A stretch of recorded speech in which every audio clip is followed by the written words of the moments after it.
comment if there's a question. Is it that everyone has understood, or is it that people don't want to ask questions?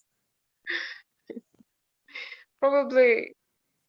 Maybe I could jump in. Even though I'm a panelist or a moderator, maybe I could have a question that I'm a bit curious about. Go ahead.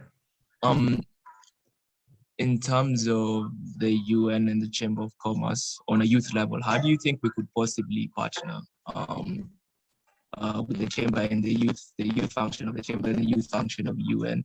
How could we possibly partner to ensure that people actually develop in with regards to their businesses and with regards to also our theme today, internationalization of their businesses? How do you think the partnership would look like, and what stepping stones could we use, or what steps can we take right now to get there? Okay. Thank you, Jesse. So one of the things, or one of the areas I see us definitely coming in from the UN angle with KNCCI is creating a platform for connection and networking. You want an avenue in which the different businesses can have the connection of the network to align to their given, whatever it is that they're carrying out.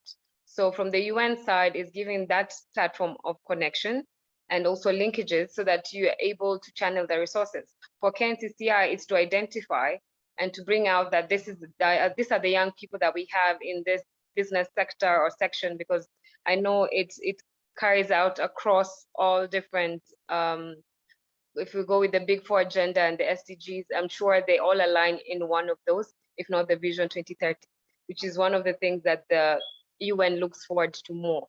It looks at what exactly, how is what you're carrying out feeding into the main goal of achieving the various category of those things that I've mentioned. So that is one of the avenues I see the networking or the partnership happening at the initial point. Of course, building on, we'll have different areas. We cannot miss a partnership with that. Yeah. All right. Asante sana, Mr. Jesse Wangombe, for that question. So I don't know whether there's any other question. I'm going to allow an opening the next 2 minutes. Is there any other question? And also to remind you, ladies and gentlemen, we are also live on Facebook. So please share the Zoom link as well as the Facebook link. Probably somebody out there might prefer to join in on Facebook. So please be kind enough to allow your friends to actually be part of this amazing discussion by simply sharing it on your status, sharing it on your social media handles, or just sharing it to your networks and contacts. So any other questions? Yes, Lugadiu, thank you for the opportunity. I'd like to pose my question to one of our panelists, Mushiri, Ms. Maureen, and even CEO Matonda. So our theme for this year as the Chamber IYD celebrations is youth internationalizing their businesses, or rather youth engaging in international trade. But then the theme, the IYD theme for 2021 as given by the United Nations is transforming food systems, youth innovations for human and planetary health. So maybe the panelists today could tell us, as a youth in business, probably farming avocados or have a small maize farm back in Kitui or somewhere, what are the opportunities that are made available for me, to contribute to food security, to contribute to my business at various levels, both at national level and at international trade level? What do you think are the possibilities in there for me? Thank you.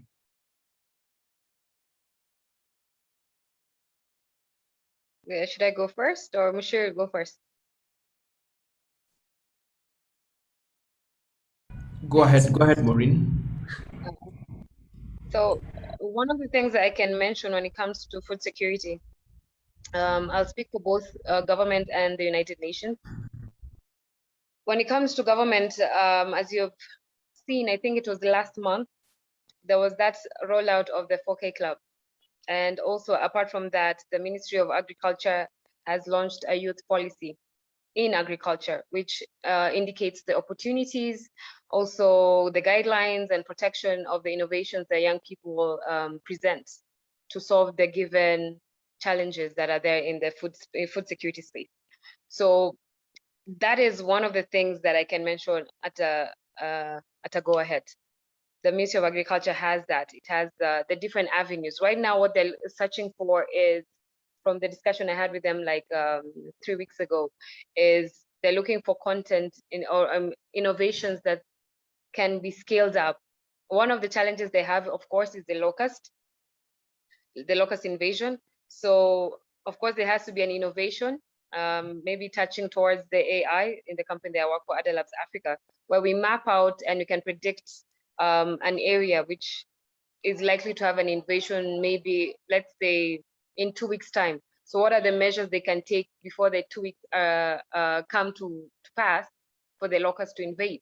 It means that we have to sensitize the farmers on, this is the precaution you need to do, this is what you need to either spray, or this is, you need to harvest out the given crops because an invasion is coming. That way they are able to protect their crops, and we still have a chance of saving a bit of whatever crop or farm produce that has been given. That is one of the things. So innovation towards addressing a given challenge. So that's one of the challenges.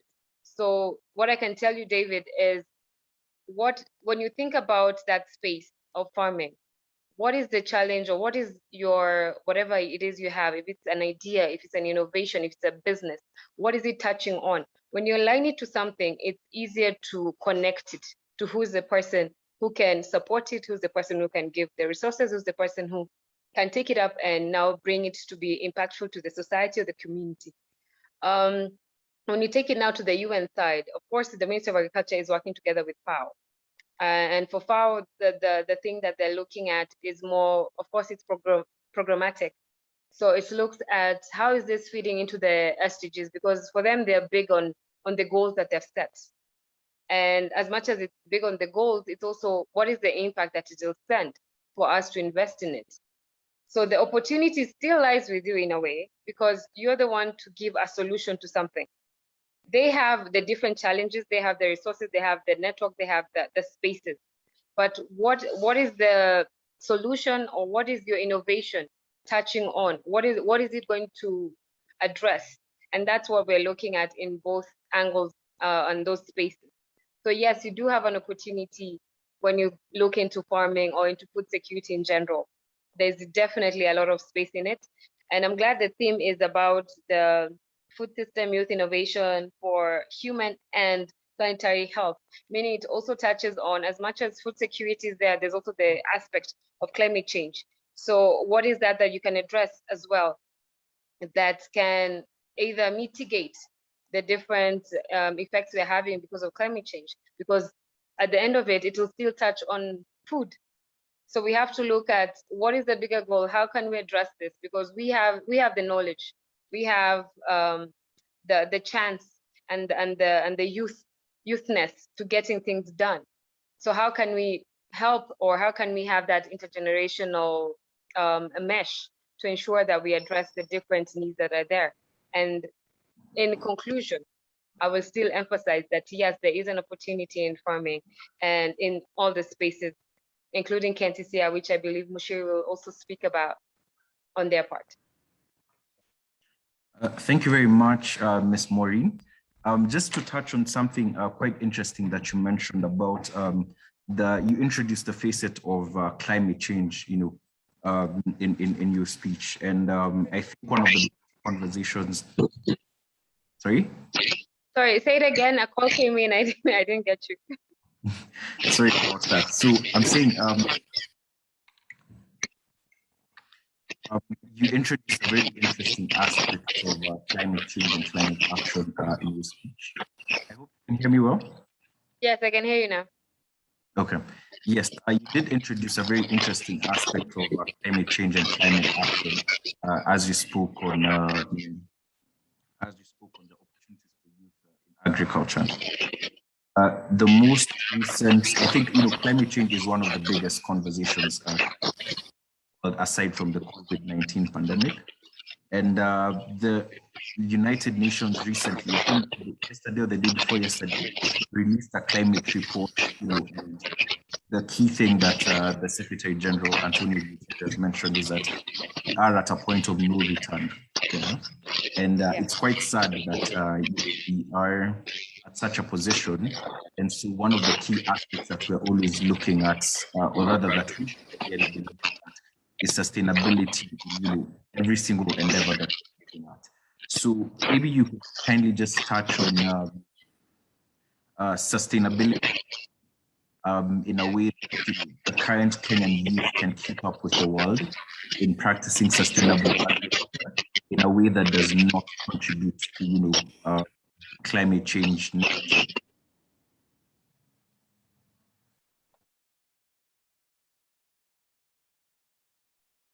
host is muting me. Okay. What I can say is sustainability of it. Yes, it's true. These are the times where the economic there's an instability, there's a fear, and there's uncertainty of how things are working. One of the things that I've seen so far that is being tailored on is hydroponic farming, where it's more of a tailored environment on different crops to see how they can survive out of the norm of how we used to do the traditional way of just getting the right kind of soil, planting the seed, and then waiting for the harvest time. So I've seen the trend right now is finding ways that we can get the produce at a faster pace and in a larger scale, but also trying to keep it within the natural phase as opposed to using too much of chemicals and also things that are not exactly fit for human consumption. So I would say that as long as it's not producing anything that is harmful, because you see, when it comes to wanting something fast, you end up taking a, it's a shortcut. The way people have shortcut to life. So if you have a shortcut to having a produce and for a given cash crop, and you try to make it faster, there has to be a consequence for that. Either the produce will not be, it will have a future effect, or it will cause an immediate effect towards what you're looking at. It'll either burn off, or you will consume it, then it will bring issues later in life if it's genetic, if it's the different kind of effects. So right now, more of the cautionary is trying to see anything that touches on more natural is the way to go, because I feel like all the as much as technology, yes, it has come in a good way, and it also has its bad side. So I feel, it's my opinion, I'm not saying that that's the word, but I feel like technology really brought all this to us. We're trying to advance. In the process of advancing, we brought hell to ourselves. So I feel like going back to the roots during the Stone Age, when things were more natural, things were done in the right way, people had patience to wait and actually get to enjoy the fruits of their labor, is the way to go. I don't think there's anything that can beat the natural way that God made things to happen. So that is the only way I can see is the sustainability. Having the patience and just doing it the natural way. You can never go wrong. Yeah. For sure. So there's just one more question that I can see right here. Okay. Could someone mute the mic so it sounds, because I can hear feedback from. All right, great. Maybe, all right, so Maureen, there's a question. Yes. Just before you move from that. Okay. Just to add to that conversation on transformation of food systems and our own sub-theme of internationalization of business. I mean, when you look at the way the trend in the world today, our agricultural systems, the current agricultural systems, are extremely wasteful, and we've had challenges with the way that we produce. I think up to maybe 30 to 40% of produce that is produced in the farms actually goes to waste. That be it during harvest, post-harvest, and after the procedures of farming. So that alone is an area that has been looked at globally as an area of loss. Because if you look at the amounts of investment collectively as a world into agriculture, the amount is huge. It runs into the trillions of dollars actually. But just to consider that 40% of that is actually being thrown into the dustbin has become a big challenge for the world. So the world has then now had to rethink, and so those are some of the solutions that as young people will come up with, just solutions towards reducing that amount of waste, which is it's extremely high. The other thing is now the issue of climate change, which goes hand in hand with agriculture. It goes hand in hand with all the sectors of business that we work in. So climate change has become a big challenge with the global warming of the world. It's incumbent on us as the people who live on this world to try and reduce the amount of emissions that are coming out of our activities, and agriculture is one of them. So one of the areas of transforming the food system is just looking at how much we emit into the environment, be it into the soil directly or in the air, or in any of the ways that we pollute the environment through climate change. So that's my input there. So just to look at that and to see how then we can be able to meet the global demand of food, whereas we still reduce the amount of waste that we produce. Thank you, and over to you, Lugadiru. All right, thank you so much, Mr. Mushiri, for that. I'm just going to read one question from the Q&A section, and this question is addressed to Maureen. And the question is from Duncan Thumbi. Duncan Thumbi is asking, kindly let us know the places to visit for people to approach on mental health issues. There's still some stigma with regards to this, and especially here in Kenya. It would be nice to alert us what to do in case of severe mental stress or related issues. Regards, Dan Thumbi. Maureen? Okay, thank you. Okay, Dan, there is a contact in which I can share with you. I don't know if I'll share app. If you text me the contact, or I'm to share with KNCCI, and they'll share it with you. There's a group called the Mental Health Champion. It's a program, and I was privileged to be part of that as well, where they train on mental health. So they pick, like, for example, let me pick Nairobi as a metropolitan or a county. So they pick different backgrounded people. It can be student, it can be a doctor, it can be different types and backgrounds. And they train them on a 10-week program on how to handle mental health. Because mental health, as what you've said, yes, it's very rampant right now. And people assume that mental health, even when they experience it at home, is just someone who's mad. If you tell someone you can seek counseling or psychiatrist, they just go like, this one is either going, is not okay mentally. But to be honest, mental health affects the whole family unit. So to address that, we have to create champions within the homes. And that's where the mental health champion program comes in. And the good thing is they are also, I believe they're also in, I think, how many counties are they in? I'll confirm that. But yes, I do have a contact in which you can reach out to, and you can even share it out for those ones who you feel have a mental health, or if you do have a mental health, feel free to reach out. I will definitely link you with the right people for that. For sure. I can also see one last question right here from Mr. Jaffa Abdi. Jaffa is asking about what's the take of KNCCI in encouraging youth engagement in agricultural enterprise. I think Mr. Mushiri answered that during his when he was answering the first question. So Ms. Maureen, any last takes, any final remarks that you would like to put across? Yeah, I would like to, of course, again, thank the KNCCI and team, and to definitely commit that I will, whatever that is needed for us to partner or to find ways in which we can support, I will be very glad to support in any way in the various platforms that I'm in. And also, I don't mind mentoring for those who are interested in going into business, maybe with government or the United Nations, having the background of it. I would be also glad to do that. Other than that, keeping the hope up and knowing that this is your time. So seize the moment. Ensure that you maximize on all the opportunities. If you don't know it, research about it. If you see an opportunity, go for it. Don't feel like you have to have a godfather or a network to do that. It's your right.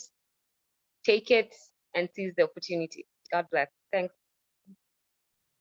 Asante sana, Miss Maureen Chepkoech. That was actually a very interactive session right there. Thank you so much for those amazing and kind remarks.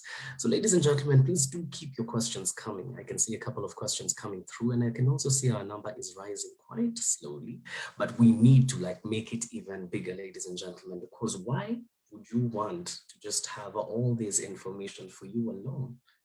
It wouldn't be nice, man. It wouldn't be nice. So ladies and gentlemen, please keep continuing to share those links.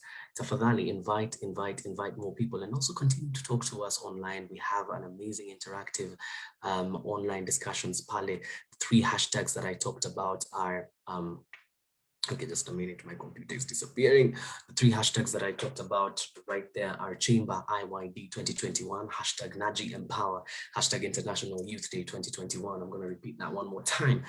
Hashtag Chamber IYD 2021, hashtag Naji Empower, hashtag International Youth Day 2021. So I can see a few people over here who are actually chatting and thanking us for the amazing discussions. Miss Maureen, you actually have a shout out from Steve right here who says, thank you, Miss Maureen, and thank you all. So Nina Amini, that you have received those amazing greetings. So right now, ladies and gentlemen, without further ado, we're going over straight to the next thing that is on our program today, and that's going to be a panel discussion on youth inclusivity in international trade. This panel discussion is going to be taken over by my brother and my friend, Mr. Jesse Ruga. So Mr. Jesse Ruga, are you ready? Yeah. So take it over from here. Thank you, Lugadri. Thank you for moderating the session. Also want to thank Ms. Maureen.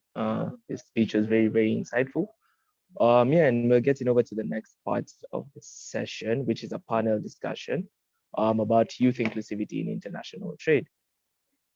And I think we'll just get into it. So let me first introduce our guests. So firstly, we have Mr. Tuva Adams, who's the MD of the Adams Group, also supports the BUSET Group in its functionings. I believe is a CEO. We also have Doris, who's the head of banking at Cooperative Bank. And we also have Mr. Director Mushiri, who's also going to be part of the panel discussion to talk about, he's going to bring his insights on how the youth could plug themselves. And yeah, I think for the panel discussion, that's it. So maybe as we begin, I could give them a chance to introduce themselves before we get into it. So I'd like to start with Mr. Tuva Adams to kind of introduce yourself and tell us more about yourself, and then go from there to Doreen, and then lastly to Director Mushiri, even though we know him. Yes, so Mr. Tuva, take it away. Okay. Hi, Bon MC, MCs, right? Hi, team. It's a pleasure to be here. I'll introduce myself. My name is Tuva Adams Tuva. I'm the managing director for the Adams Group of Companies. We're involved in 2 sectors, ICT and real estate. So I think in this particular conversation, I'll be highlighting more on the strength of technology and online presence. And I'm hoping to have a very interesting conversation with you and the whole team. Thank you. Yeah, next up, I'd like to bring on I'd like to bring on Doreen from Cooperative Banking, who's the head of banking. Kindly introduce yourself. Thank you so very much, Alan, and good morning to everyone. My name is Dorcas Mugambi, the head of trade finance at Cooperative Bank of Kenya. Happy to be here this morning. Okay, great. And maybe Mushiri, just for anyone who might have just joined us right now, maybe you could also introduce yourself. Okay, thank you. My name is Mushiri. I'm a member and a director at the Kenya National Chamber of Commerce, and I represent the young people within the Chamber of Commerce board. And my role is really to ensure that young people participate in business, are able to be to have inclusivity, and are able to engage at whatever level they are in their path of growth. Thank you, Captain. Yeah, it could also be a director. I don't think it hurts. Yeah, so I think with that, we could kick off the panel discussion with the theme of, youth inclusivity, international trade. And then the speakers could offer their insights on the various aspects. So I'd like to start with you, Mushiri. Could you kindly break down for our attendees on the Africa Free Continental Trade Area and how some of the opportunities can benefit the youth? And just sensitize people about that whole trade agreement for those who don't know. Then we kick it off from there.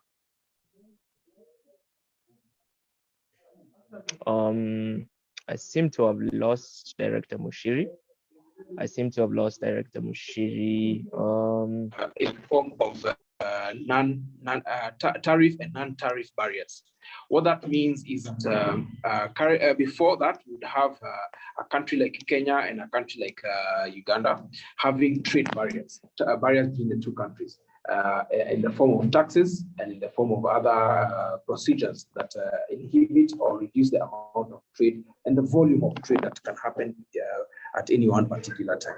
So what then it would mean, the Africa Free Trade Continental Area is an opportunity that has been created by the countries within the continental space of Africa, agreeing together that they're going to allow people, capital, and commodities to move freely with a little restriction in terms of tax, which is the tariff barriers, as well as procedural mechanisms that reduce the velocity of trade between the countries.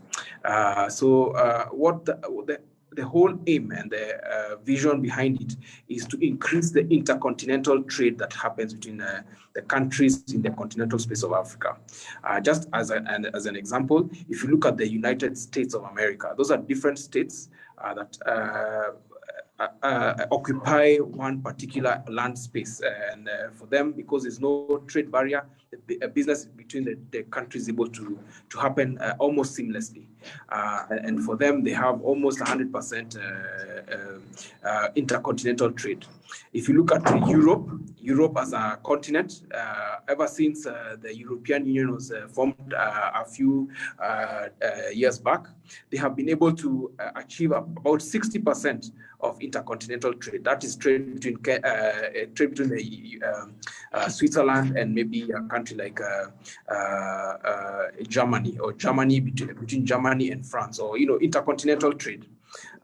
Which has been really, really good for them, and they have unlocked huge potentials of business. For them, they have even gone to a point of having a singular currency, which is the euro that they use as an operation.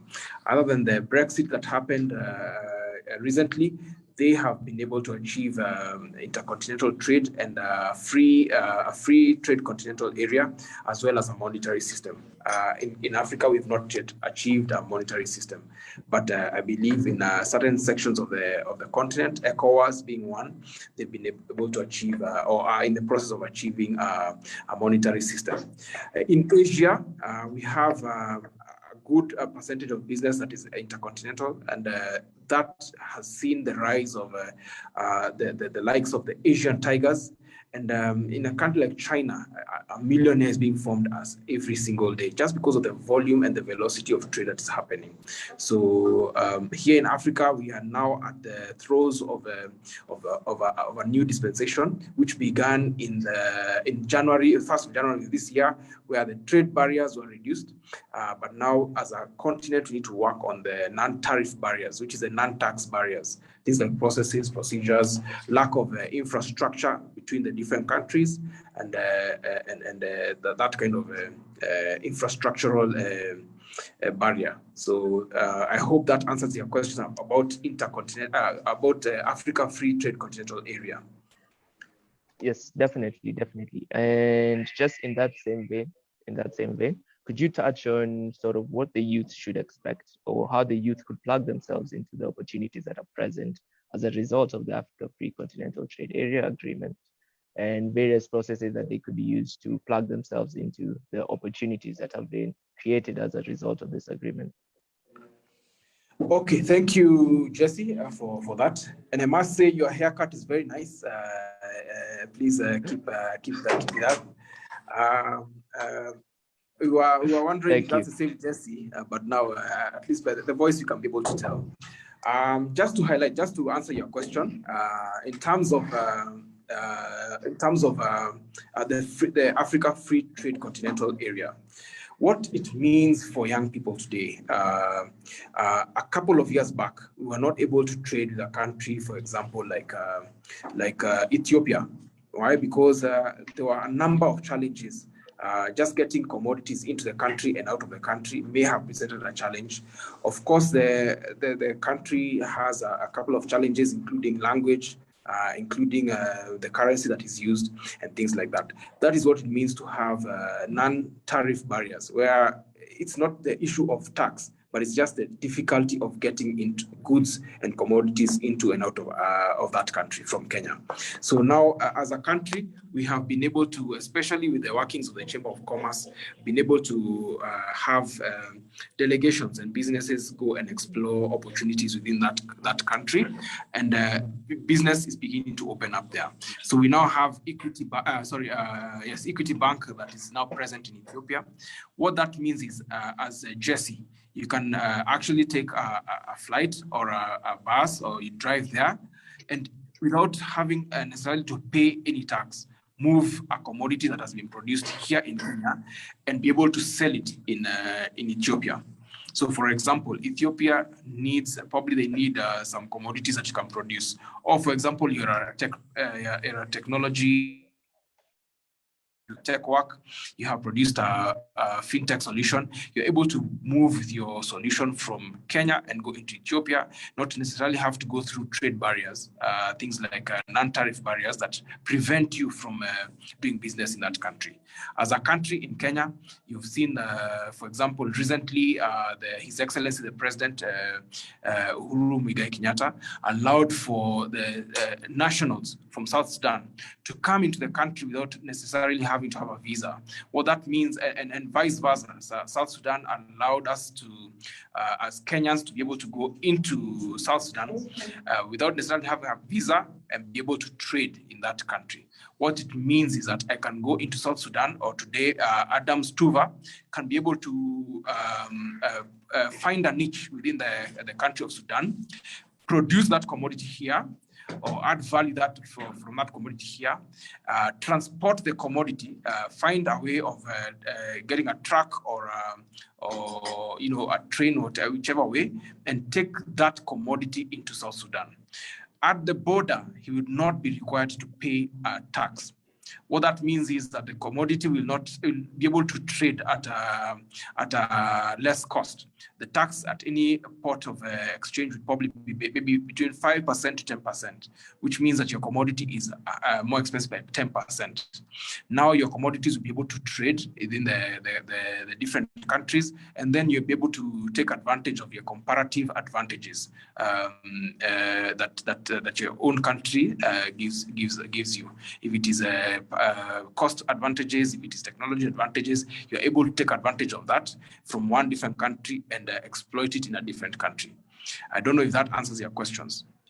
Thank you. It definitely does. And on that same vein, you mentioned a few challenges, and one in particular was infrastructure. So at this point, I'd like to bring into Adam to talk about how could the youth leverage on technology to bypass the sort of infrastructural challenges that are present within internationalization of their trade.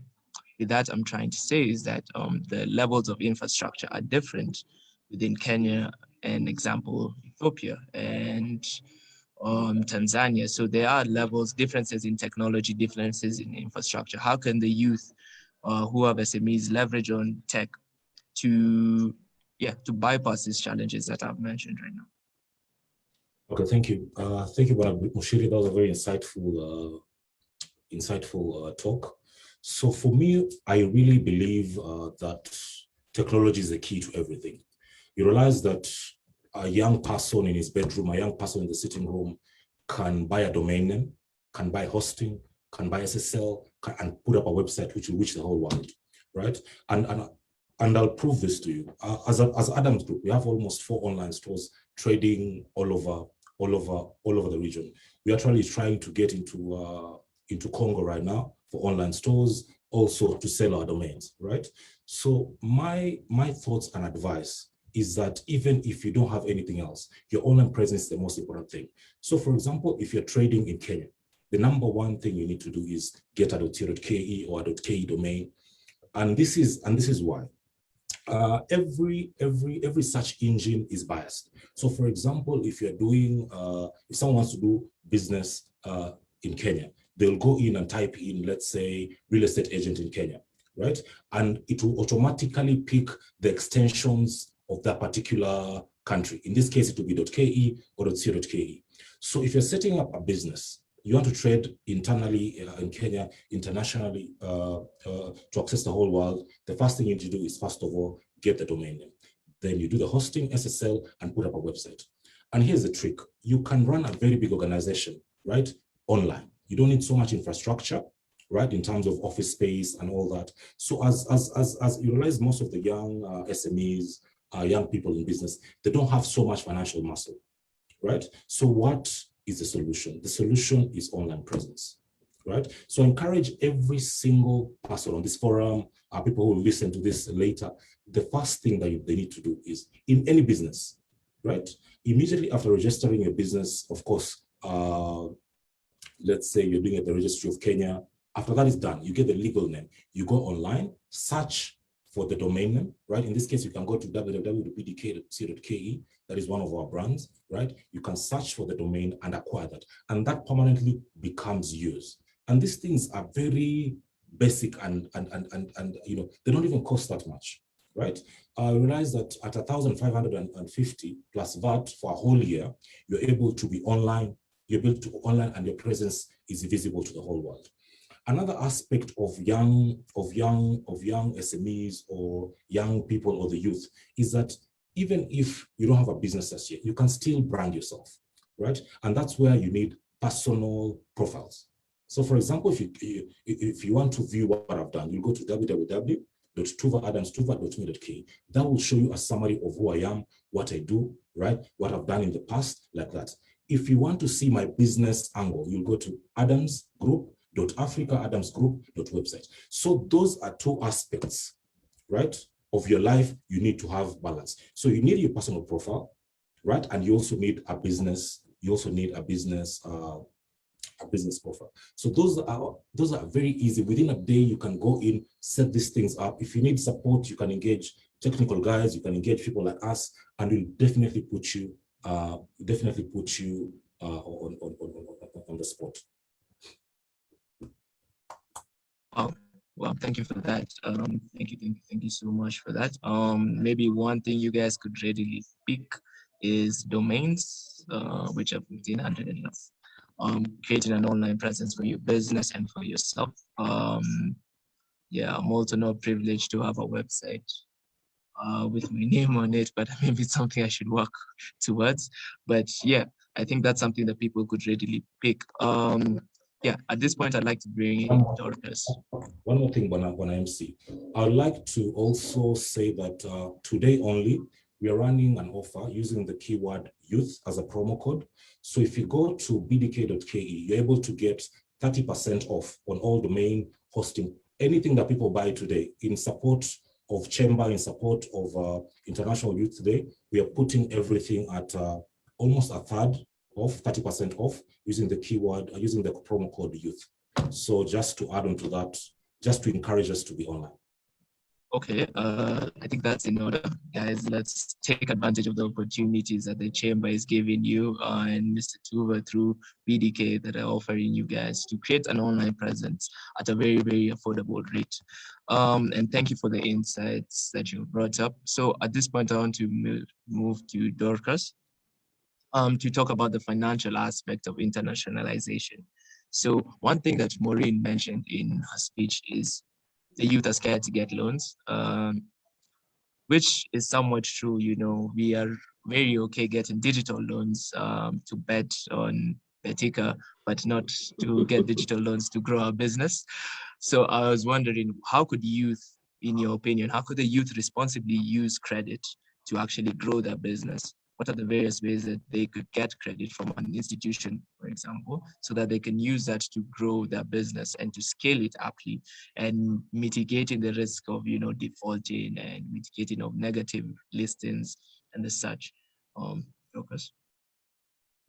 Thank you. Thank you so very much, Jesse. I think that's a very, brilliant question. Yeah, we are living in an age where, as banks, of course, we are very aware of what is likely to happen, especially if we do not lend responsibly. So I like your choice of words, responsible lending, or rather, how can youth use responsible borrowing to be able to expand their business?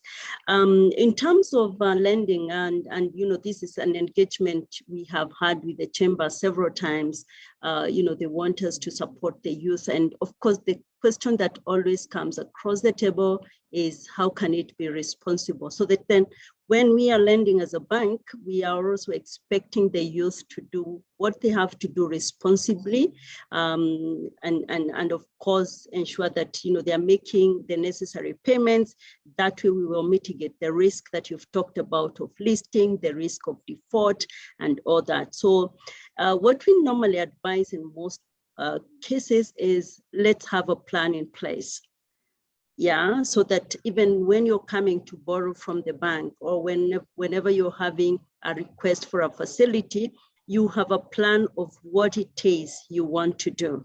Many times people want to borrow, but they do not have, they're not even sure of what they're borrowing the money for. So it's always important, once you have this great idea, whether it's an innovation, whether you want to venture in agro processing or farming, or whatever business you want to venture into, do have a plan, so that together we can actually be able to look at this plan as a bank, channel finances towards that project for purposes of ensuring that that money is not diverted.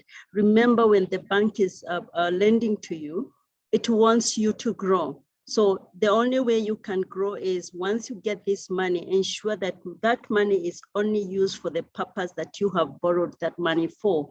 And out of that, then you're able to generate more money to be able to pay both the principal and the interest. And it's a great way, especially for the upcoming youth who have just maybe completed school, or people who have just ventured into business and they want either to have money to stock their businesses or money to be able to expand their innovation, whatever innovation it could be. So for us as a bank, we want it to be channeled. So what we're doing with the chamber is to review and of course work together to do research, so that then we, even as we lend, as we channel monies towards a certain project, there are also measures to to mitigate any risk that comes with diversion.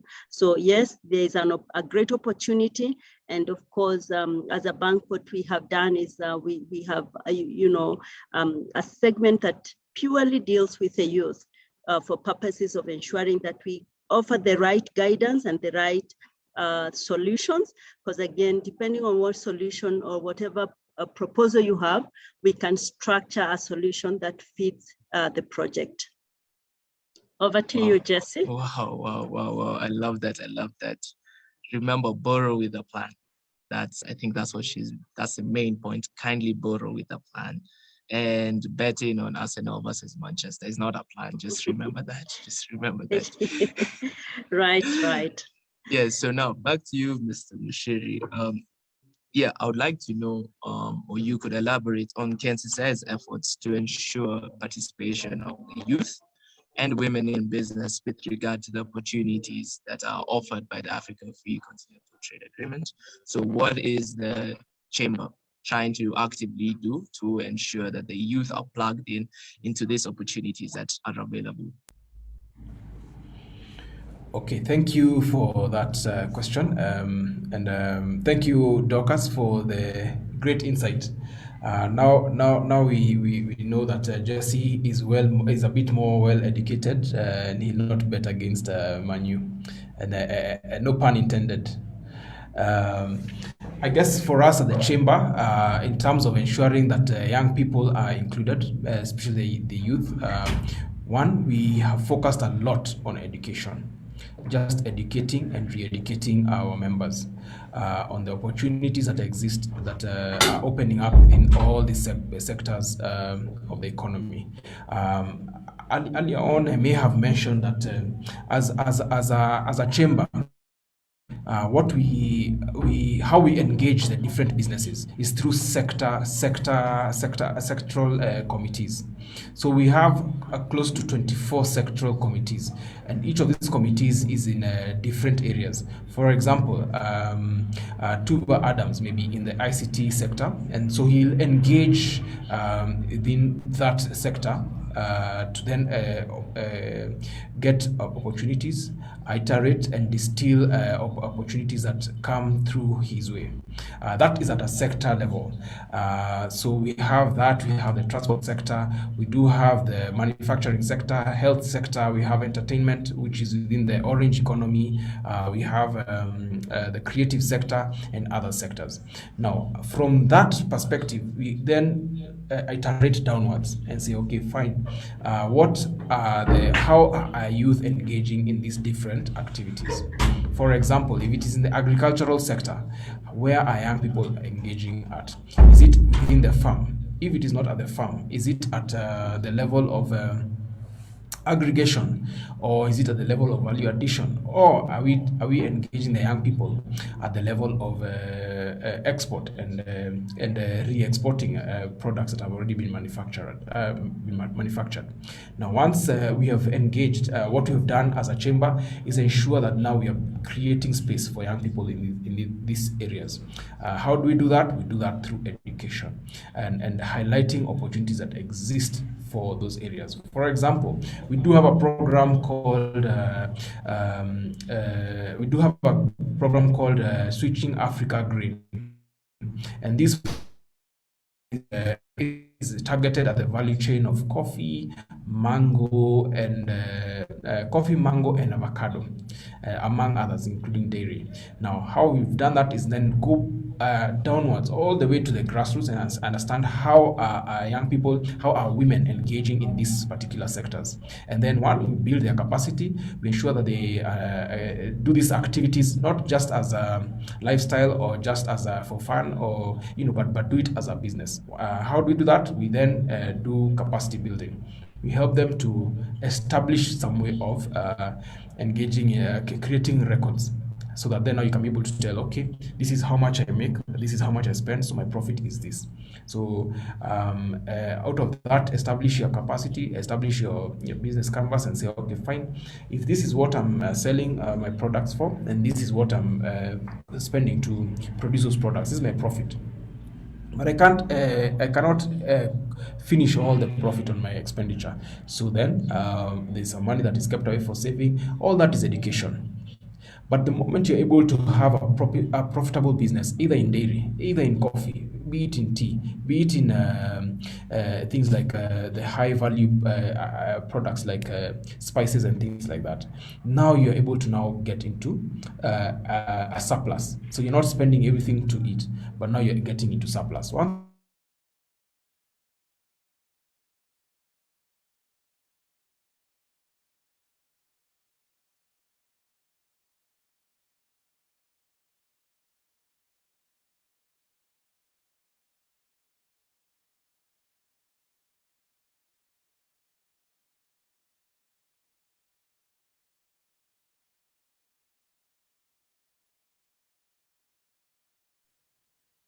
I think just some network somewhere there. Sorry, my connection dropped a bit. As I was saying, so once the the surplus, then now we're able to trade. And the trading, what then the chamber has done, as you can see, we've moved from the micro level at the farm gates, at the small trader, we now come into trade. Recently, our chamber president, His Excellency Richard Ngatia, was able to lead a group of business people, about 80 of them, into Egypt. And these business people were then able to engage with the business people in Egypt and create opportunities there. Among the people who traveled were some young people who then are able to find markets, who are able to source for products from the other side. So at a macro level, then the chamber assists young people to do business by trade. Another example of that is, for example, people who are in production. We do have coming up the Dubai 2021. This is an expo that brings together business people from across the world, all over the world, and they are able to exhibit some of the products that their countries have to offer. They're able to exhibit some of the services that they can be able to offer. And Kenya is not an exception. And the Chamber of Commerce is actually leading the way, partnering with the government to then be able to push our Kenyan products within the global arena.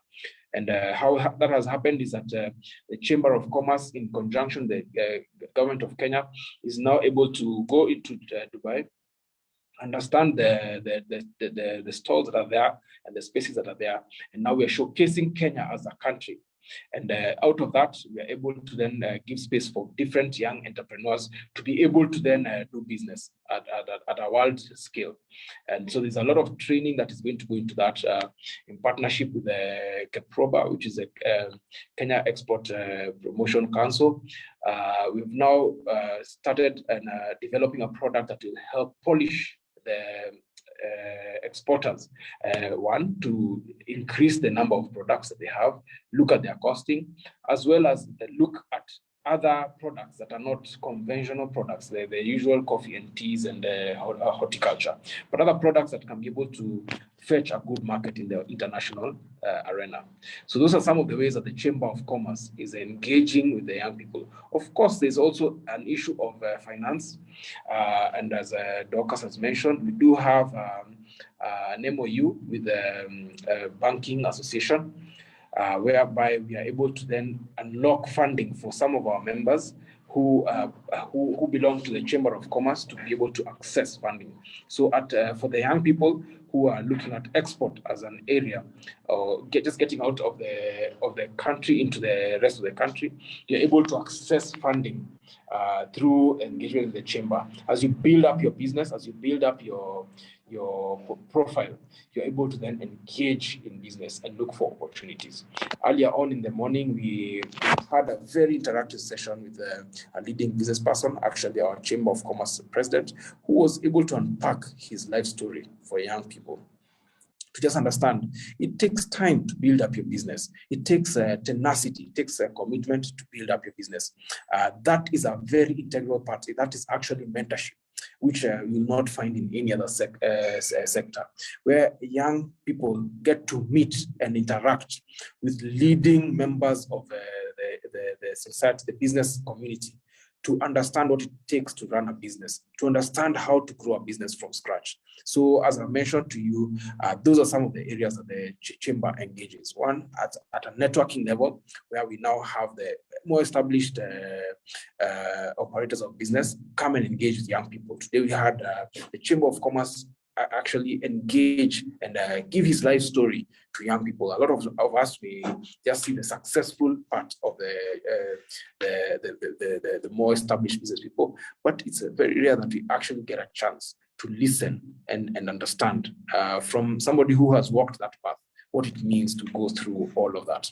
Two, access to finance, opportunities unlocking finance through the different channels that exist. We just learned about the the funds that the AU has that are possible for us to be able to access. And three, just unlocking those markets. As I said, whenever you hear a delegation that the president is leading to other countries, usually those are drawn from the Chamber of Commerce.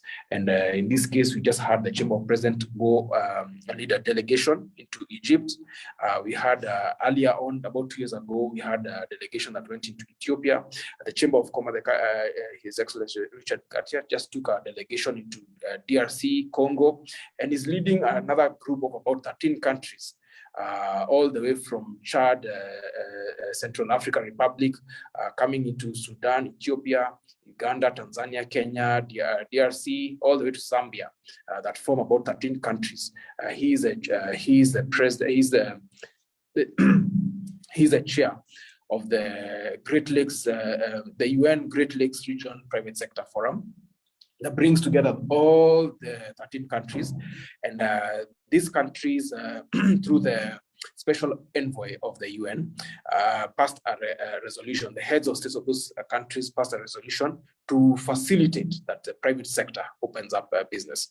So our chamber president, Richard Gatia, has then extended the same to the young people through the different sector boards, particularly the economic diplomacy board, to then engage countries like DRC, where they are able to then find opportunities to deliver manufactured goods into DRC, vehicles, deliver medical equipment, deliver foodstuffs, deliver other manufactured goods and services, including banking, where we have the Equity Bank that is represented there. All these as a opportunity that is raised by the Chamber of Commerce. So that is at linkage level and markets. So we've talked about networking, opening of markets, and finance, access to finance. So those are some of the ways, of course, that the Chamber ensures that young people get opportunities. I think the last one, and which is very, very important, is then engaging at policy level, advocacy, where then the Chamber, through its mechanisms, is able to go into policy.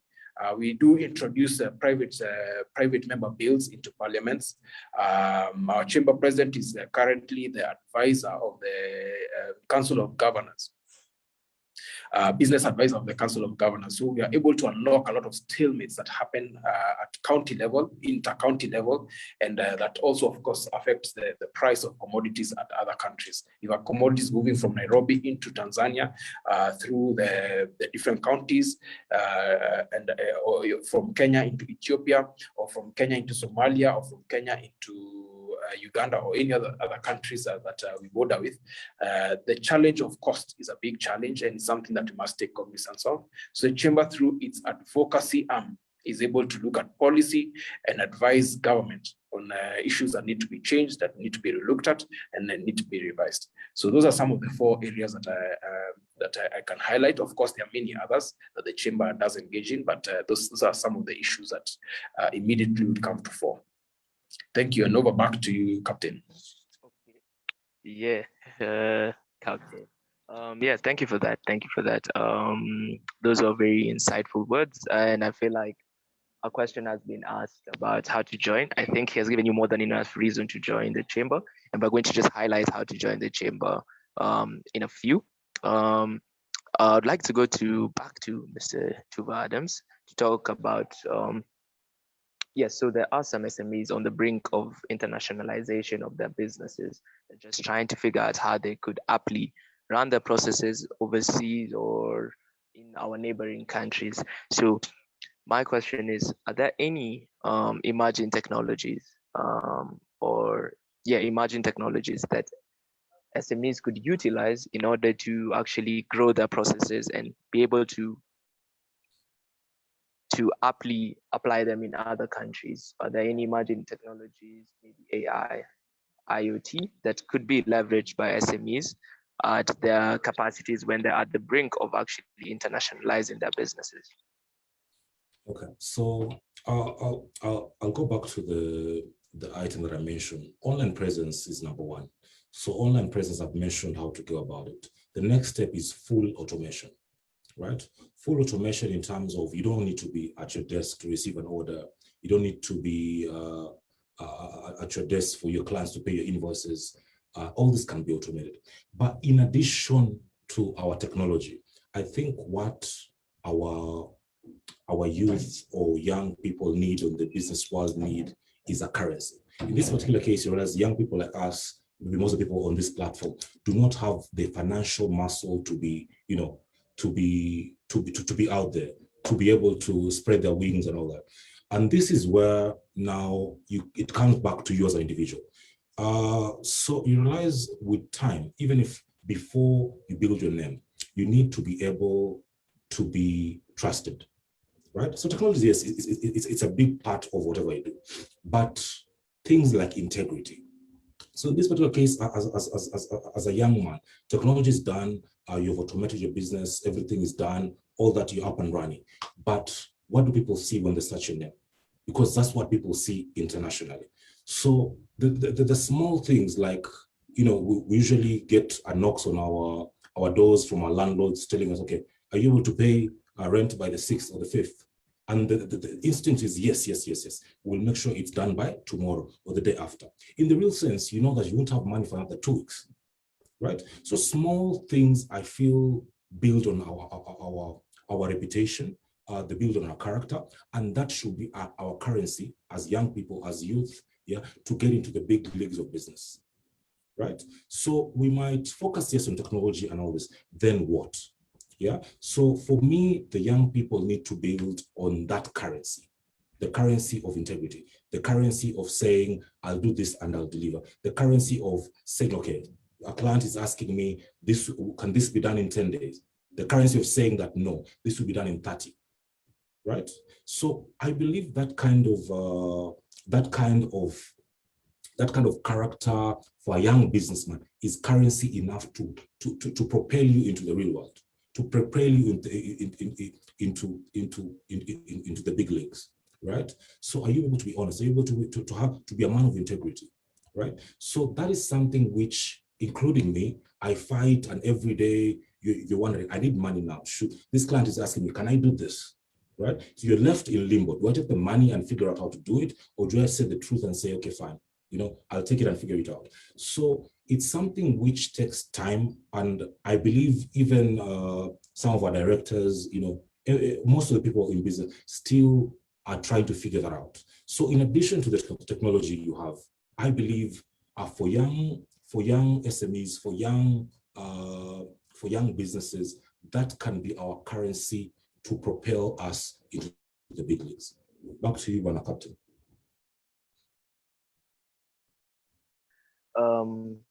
I actually do like that the captain name is sticking.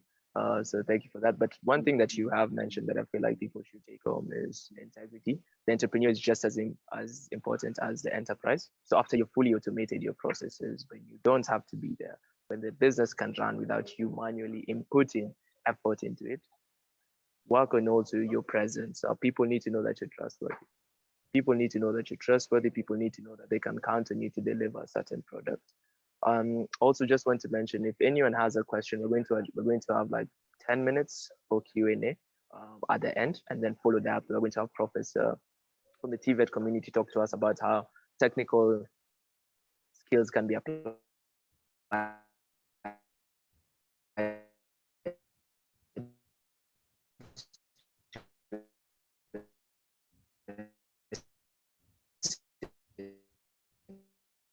needs and how what opportunities are available from that end.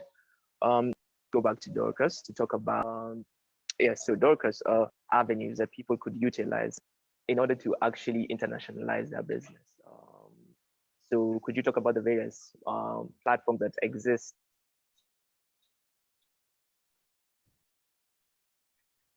from a bank level, from an institutional level, that guys could use to actually internationalize?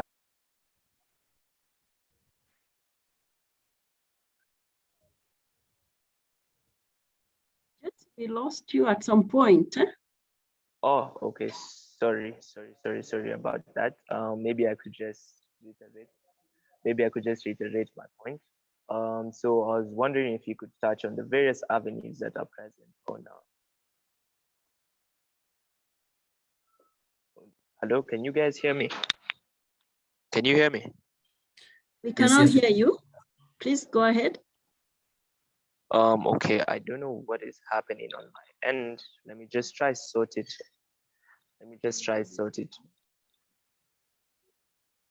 Hello? No, that's okay now.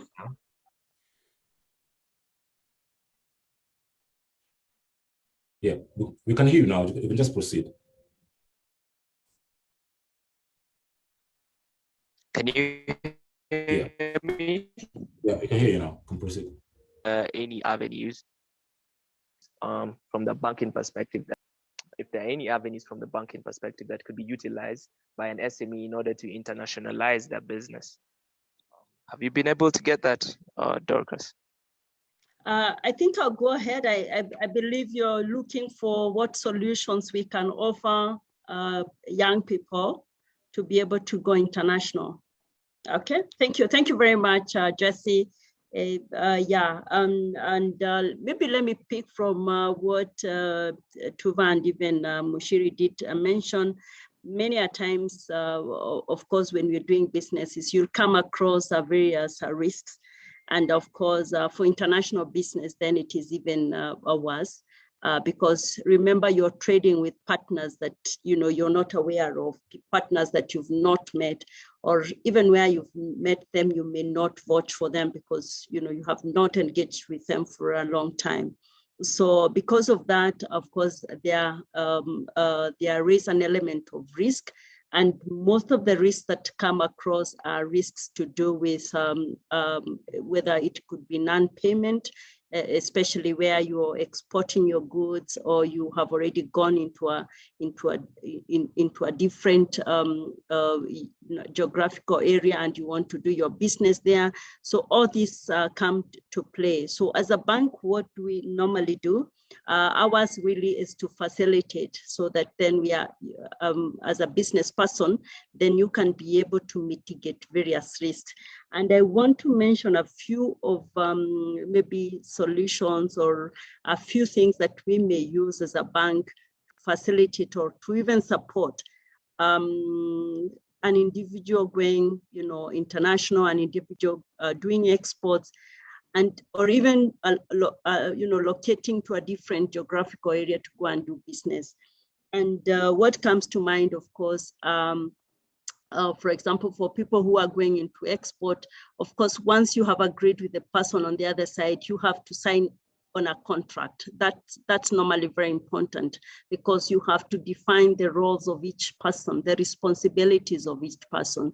Who pays what cost? Remember, during the export, there are a couple of things that you have to take care of. There's the inspection of goods, which has to happen. Sometimes, of course, you have to do shipment, whether by sea or by road. All these costs have to be borne by somebody. So it has to be, that clarity has to be there from the word go, so that then even as you come to the bank, then you can be able to look at your contract and say, this is something that we can be able to support or to facilitate. The other big item that is very important is, what are the modes of payment? How are you going to get your payment? Is it a payment by SWIFT? How will the payment be done?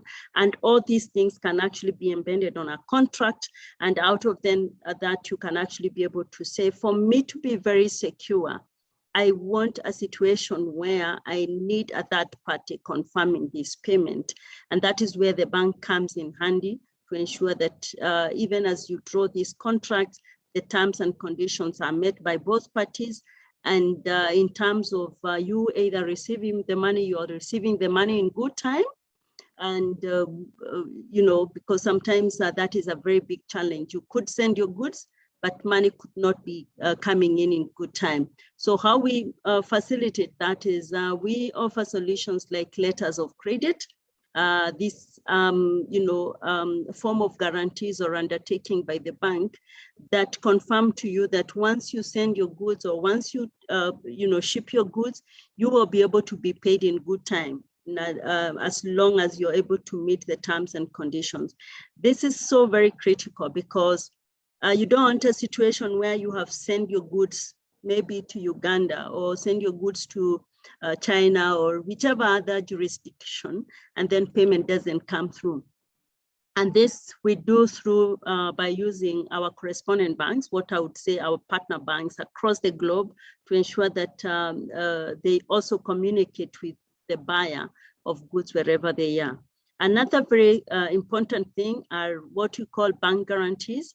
Bank guarantees, again, are just working together closely like a letter of credit.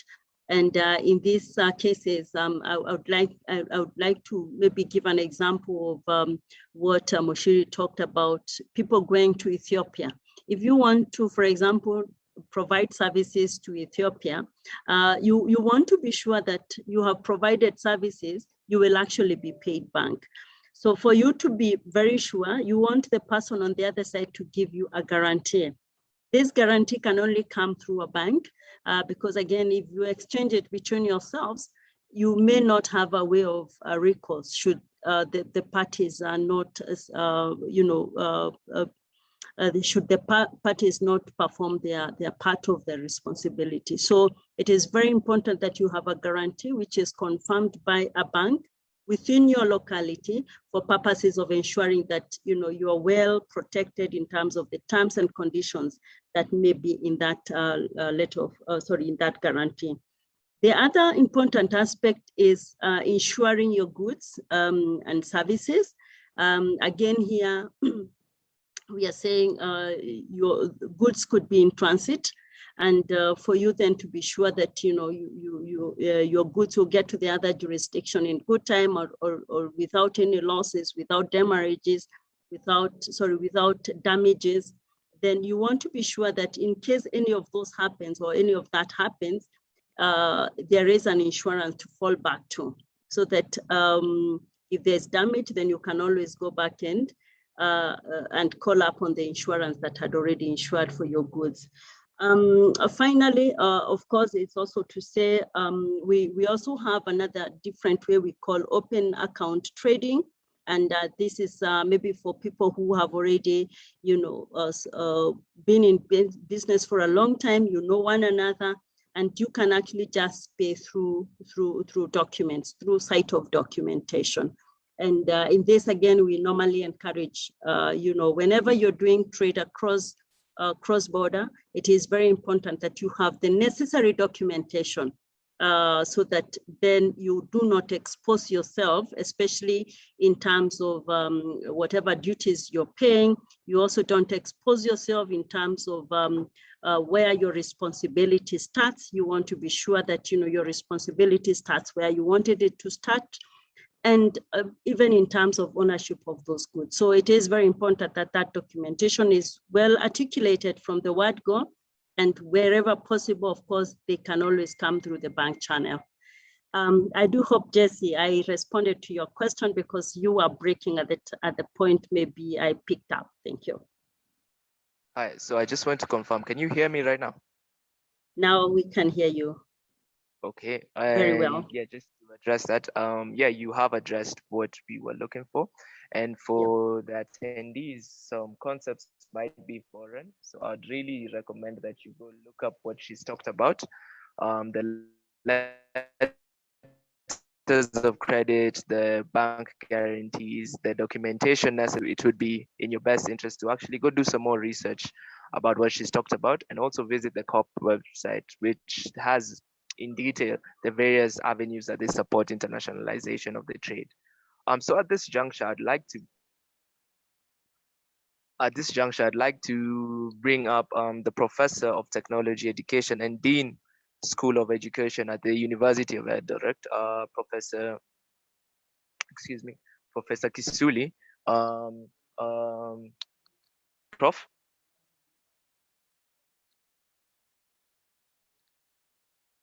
Prof, are you there?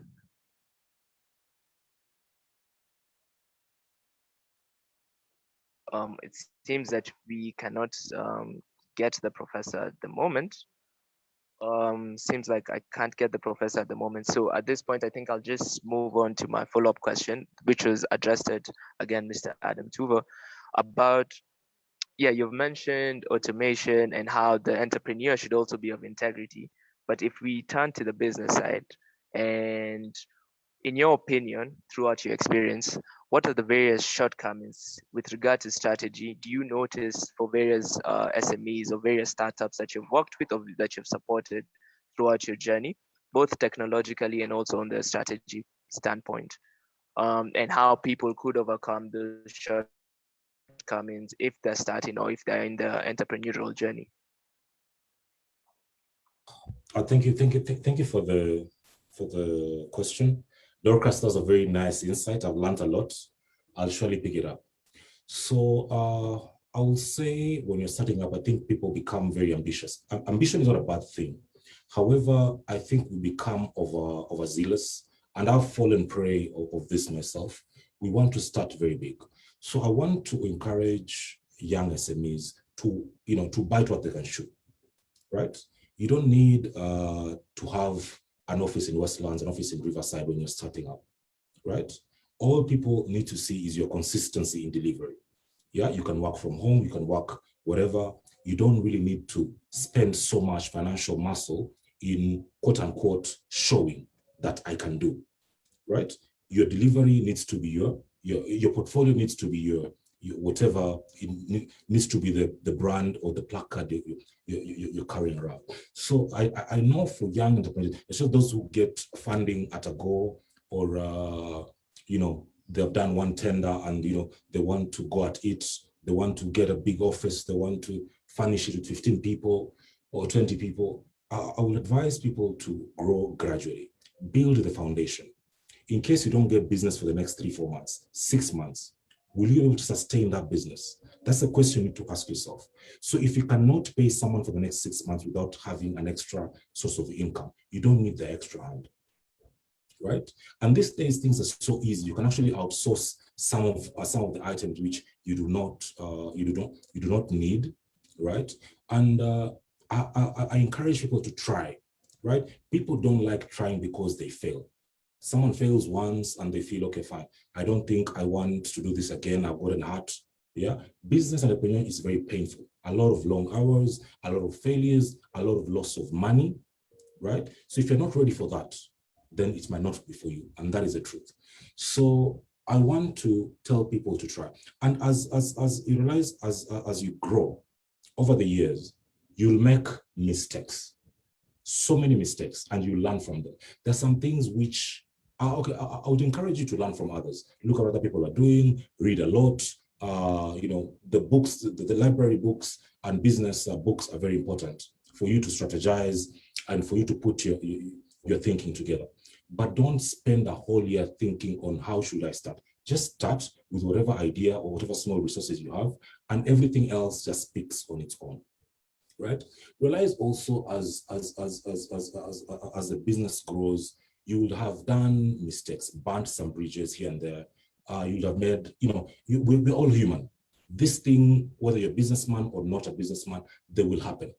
So what you need to do is, once you get to a point where you can reach back and say, okay, fine, I think there's 1,000 bob I didn't pay here, 2,000 bob I didn't pay here.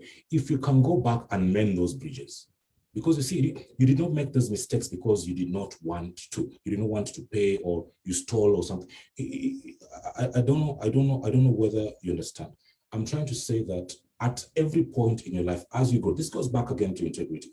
As you grow, there's some mistakes you would have done as you're building the business. If you can go back and correct some of these things, it will help you in propelling you further, right? So I'll encourage young people, right, to handle some of these things as much as possible. As I said, we're not angels. We're all human beings, right? So we will make, as in, definitely you're going to make mistakes as a human being or as a business. But how do you manage it when it happens? That is the defining item. That is the defining factor as a business person. How do you handle situations when they come up? And this knowledge does not come in a day. It will take 10 years, it will take 20 years. So someone, let's say someone who's done business for 40 years or 50 years, when they talk to me about something, I learn very quickly. This is how I need to approach this particular situation. They'll only state one line, and it will open up your whole field of thought. So networking, interact with your mentors, right? That is also important. You cannot be in business and not work with people. Yeah, you need to join Kenya National Chamber of Commerce, right? You need to join the other membership organizations that basically are available. Network, right? We also have now the BUSET program, which we also work with the Kenya National Chamber of Commerce. It's basically a networking session. Learn, take people's number. You don't need to go to a networking session and take everyone's number, no. But the two people who you feel would add value to you, those are the most important numbers you need to pick. So again, going back to mending bridges, because some of these things will come out in the future. So if you're able to get to a point in your life, you're able to sort things which you need, that'll also help you. So networking, make sure you're able to work well with your peers, work with other business partners. That will really help you in growing as a young business. On a captain, I think that will be it. Okay, thank you. Just to reiterate what he's talked about, so he basically said something that's pretty interesting. It's like it's all up to you to an extent. Like integrity, mend your bridges, network, and be careful not to scale too fast. Don't buy the car when you don't need the car. Don't buy office space if you can just work from your home. Don't scale too fast. Be humble. Take the journey as it comes. And just to conclude, I'd like to have Dorcas once more to talk about whether digital finance, which is now what we use as the youth, can be used aptly to actually grow your business. In your experience, would you recommend entrepreneurs going into the digital finance space and actually acquiring these short-term high-interest loans that, for the purpose of actually growing your business? Would like to hear your recommendation from that.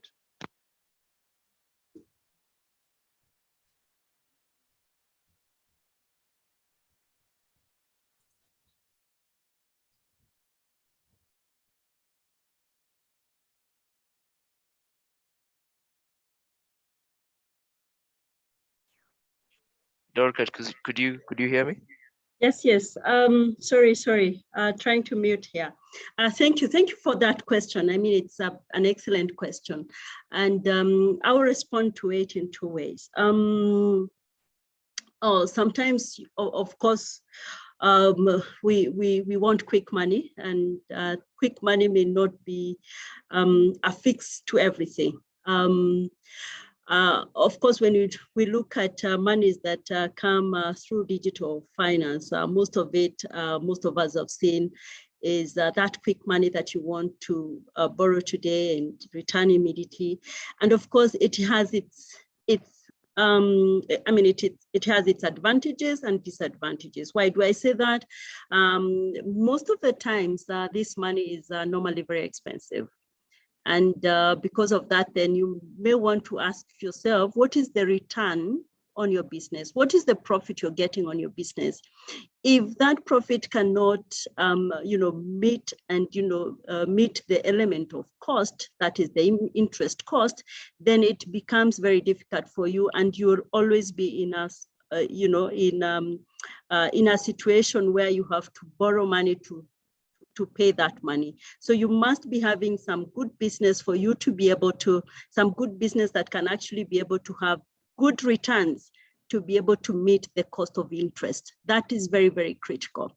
However, having said that, of course, we have businesses where we, you want to, to very quickly come in and have some kind of bridging finance. And out of that, then we also offer solutions that within the same digital space, where you can actually be able to borrow digitally. And especially this is happening a lot on the supply chain space. And when I'm talking about supply chain, I'm talking about both the supplier side and even the distributor side. And in such circumstances, what normally happens, of course, the bank comes in to really support you so that you can be able to do the supplies to whichever client, and out of that, then you can be able to get your payment in good time without having to wait for long periods of time. And that, of course, helps you have sufficient cash flow, which again comes to ensure that you're stocking your businesses appropriately, and indeed you can be able to meet your orders, whether they are local orders or even external orders. So again, you have to be very careful in which form of financing to go for. Of course, the digital one is always easier because, of course, we use more of data. And of course, looking at your business cycle, we can actually be able to analyze the data and may not necessarily ask for a lot of documentation that we ask for in the traditional kind of lending.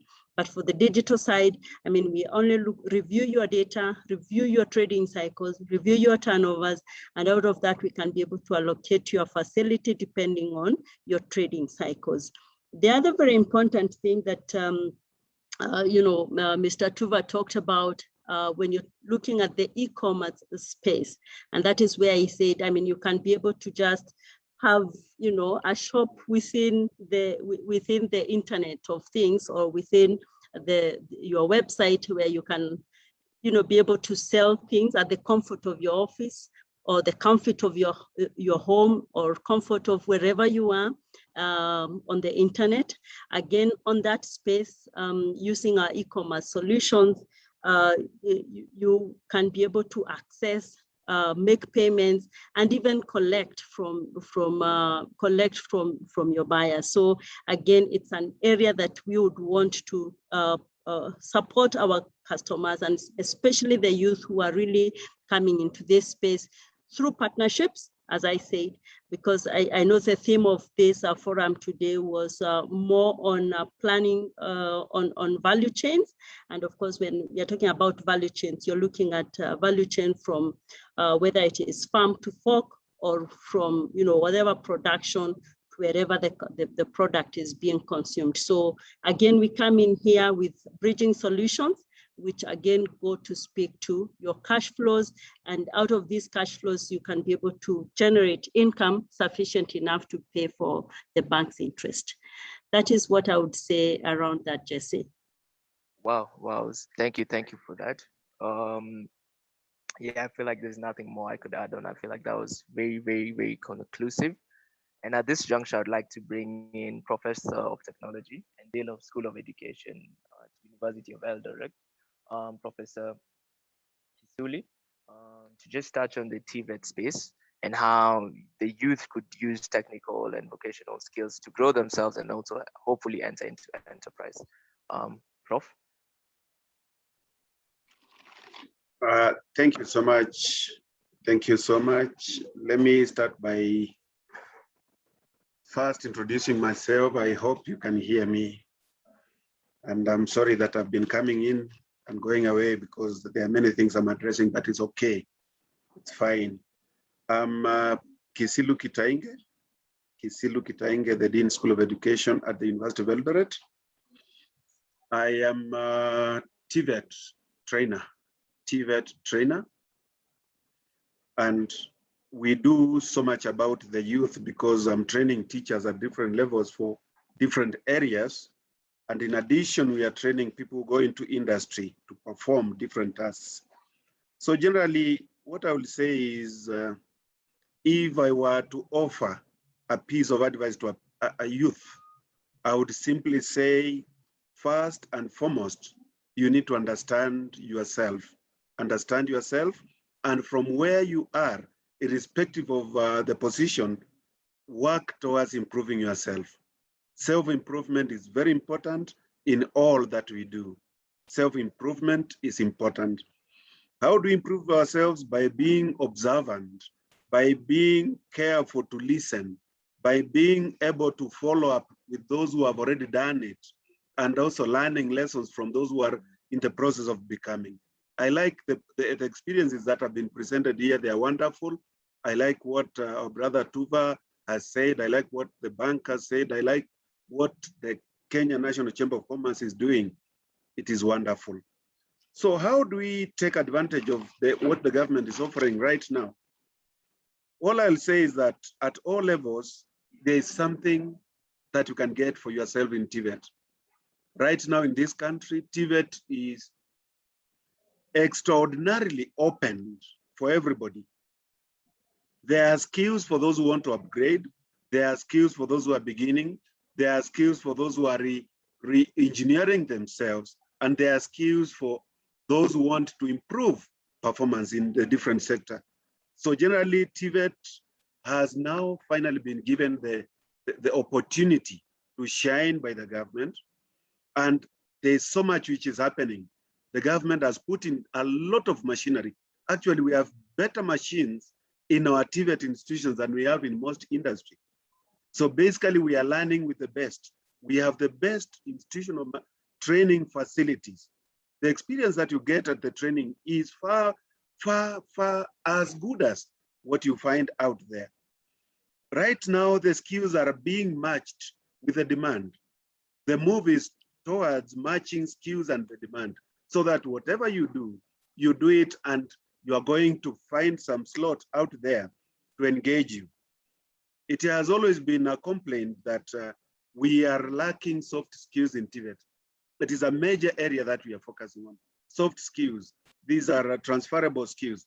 These are life skills. These are skills that cut across communication, teamworking, problem solving.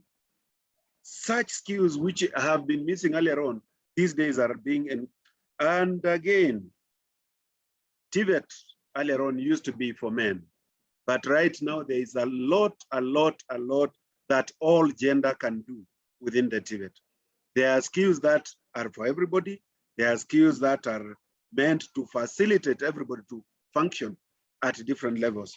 For example, that areas where we thought they were for men only or for ladies only, we find the other gender performing very well. I can give examples of men in hairdressing. They are doing far much better, and I would like anybody to tell me that that is not true.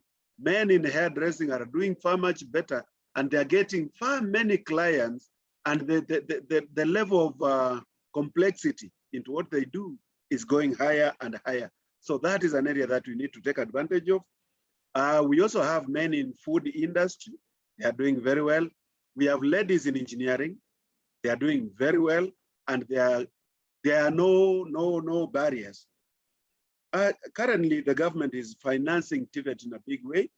We have the government paying fees at different levels at a rate of 30,000, and you are required to pay 26,000. So the government offers to pay 30,000 out of the 56, and you are required to pay 26,000. And out of that 26,000, you are actually allowed to apply for a HELB loan.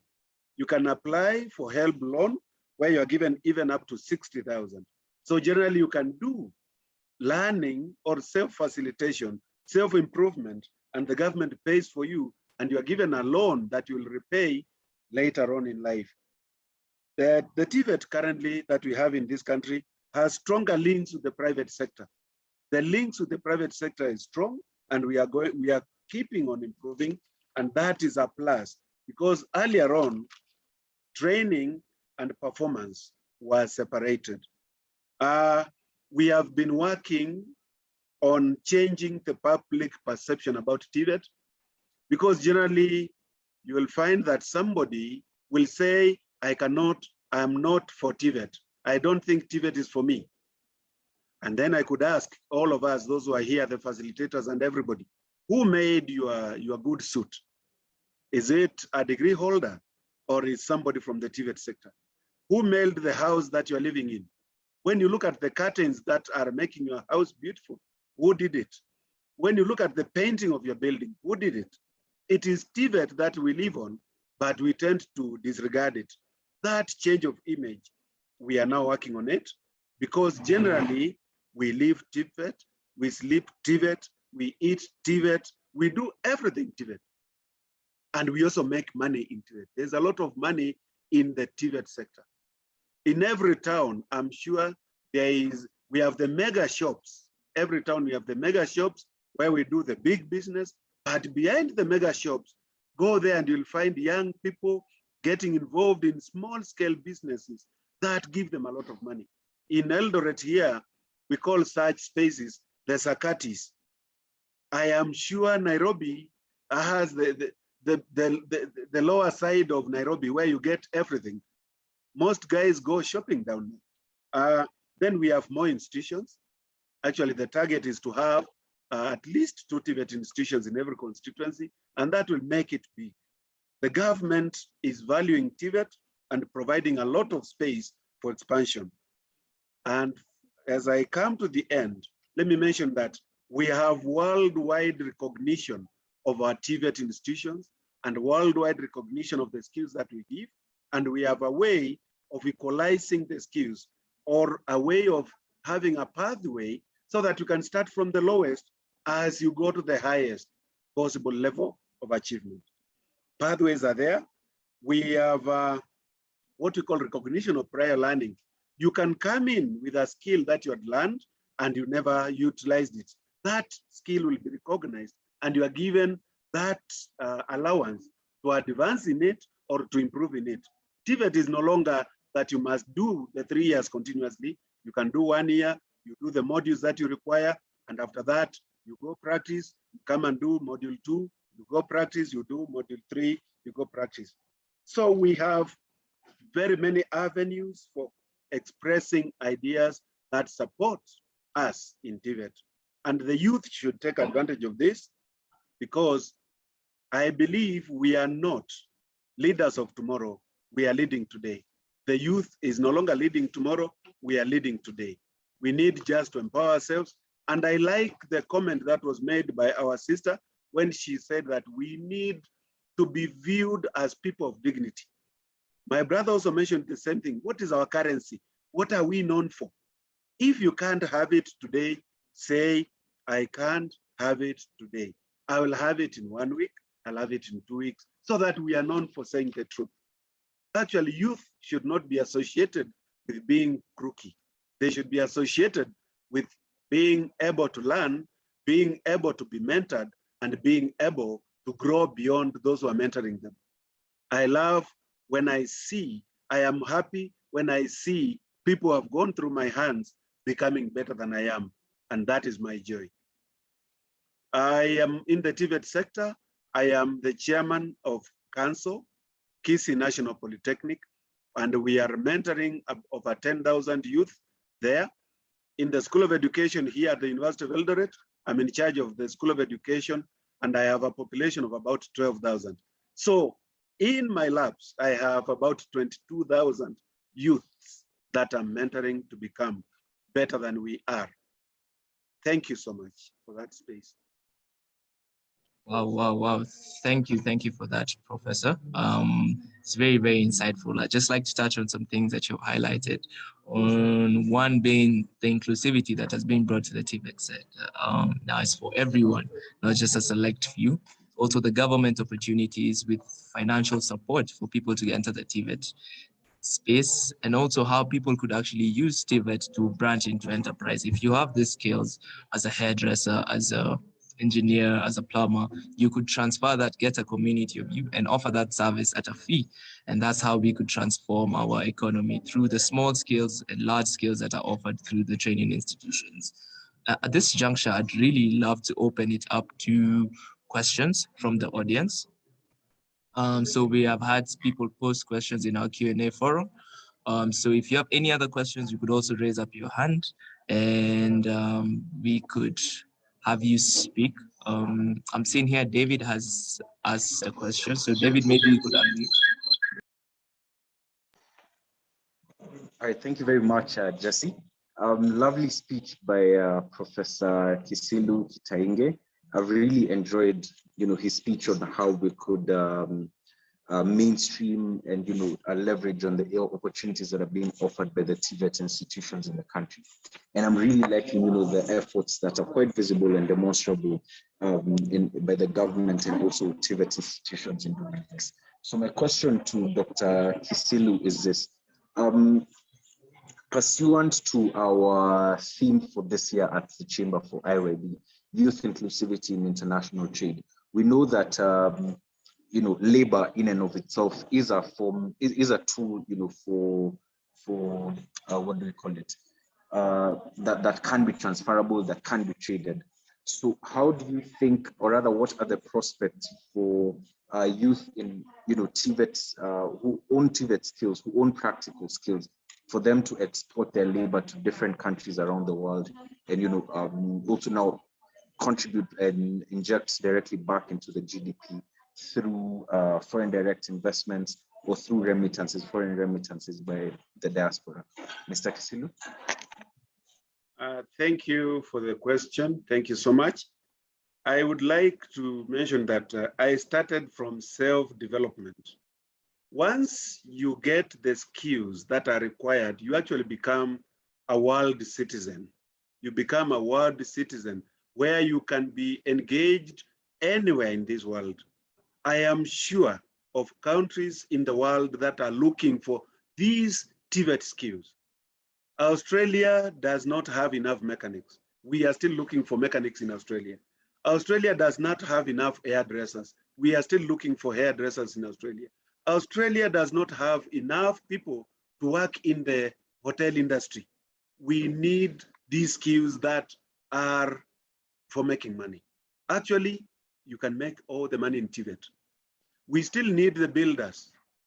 Our houses are not enough. When we say we need to manufacture, we need to develop houses, there is a lot of work to be done by all of us. So develop yourself in a skill and be proficient in it. After that, you can be employed anywhere. And once you are employed, money will come.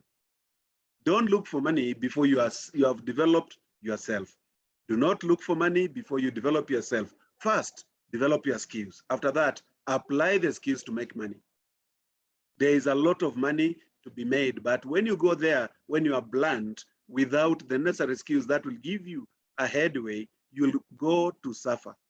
But a youth with a skill will never miss money. And banks are looking for such people to facilitate. Show us an idea and you're given money. Actually, the starting point for money is not capital. It is the idea. It is that ability to change what you have to something productive, to something useful that somebody would want. And you'll be given money. Thank you. Yes. So just a follow-up question on the same. Are there any structures in place, maybe by government or by the TVET institutions, or rather as a TVET body in and of itself, that have provisions for labor transfer, labor trade across the world? Right now, there are many arrangements. I can say there are arrangements by the government. Once you get the skills that are required, Kenya is a country that is exporting a lot of labor. We are taking labor, but we need to take labor that is developed. So generally, there are arrangements with institutions. In the country right now, our TVET institutions are collaborating with institutions in the other world. We have collaborations with institutions in Canada. We have collaborations with institutions in China. We have collaborations in institutions in Australia.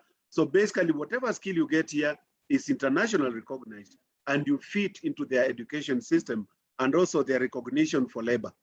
So basically, you are what you become. Thank you. All right. So now, just a final question. Allow me to ask you one final question, sir. Yes. Now, from a chamber perspective, we are always trying to see how we can develop the economy within. And when we speak about labor transfer, when we speak about labor trade, then it sort of works as reverse psychology as to what we're trying to achieve at the chamber, because we're taking skills outside. So maybe my final question would be, how do you think beneficiaries from TVET institutions, from TVET schools within the country who have then taken their labor outside, probably to Canada, as you mentioned, or to Australia, how do you think, or rather, are there any structures by government that now we can have foreign remittances flowing back in a structured fashion that can be accountable, as and when we are doing our financial accounts, as a country? How do you think they contribute to the GDP?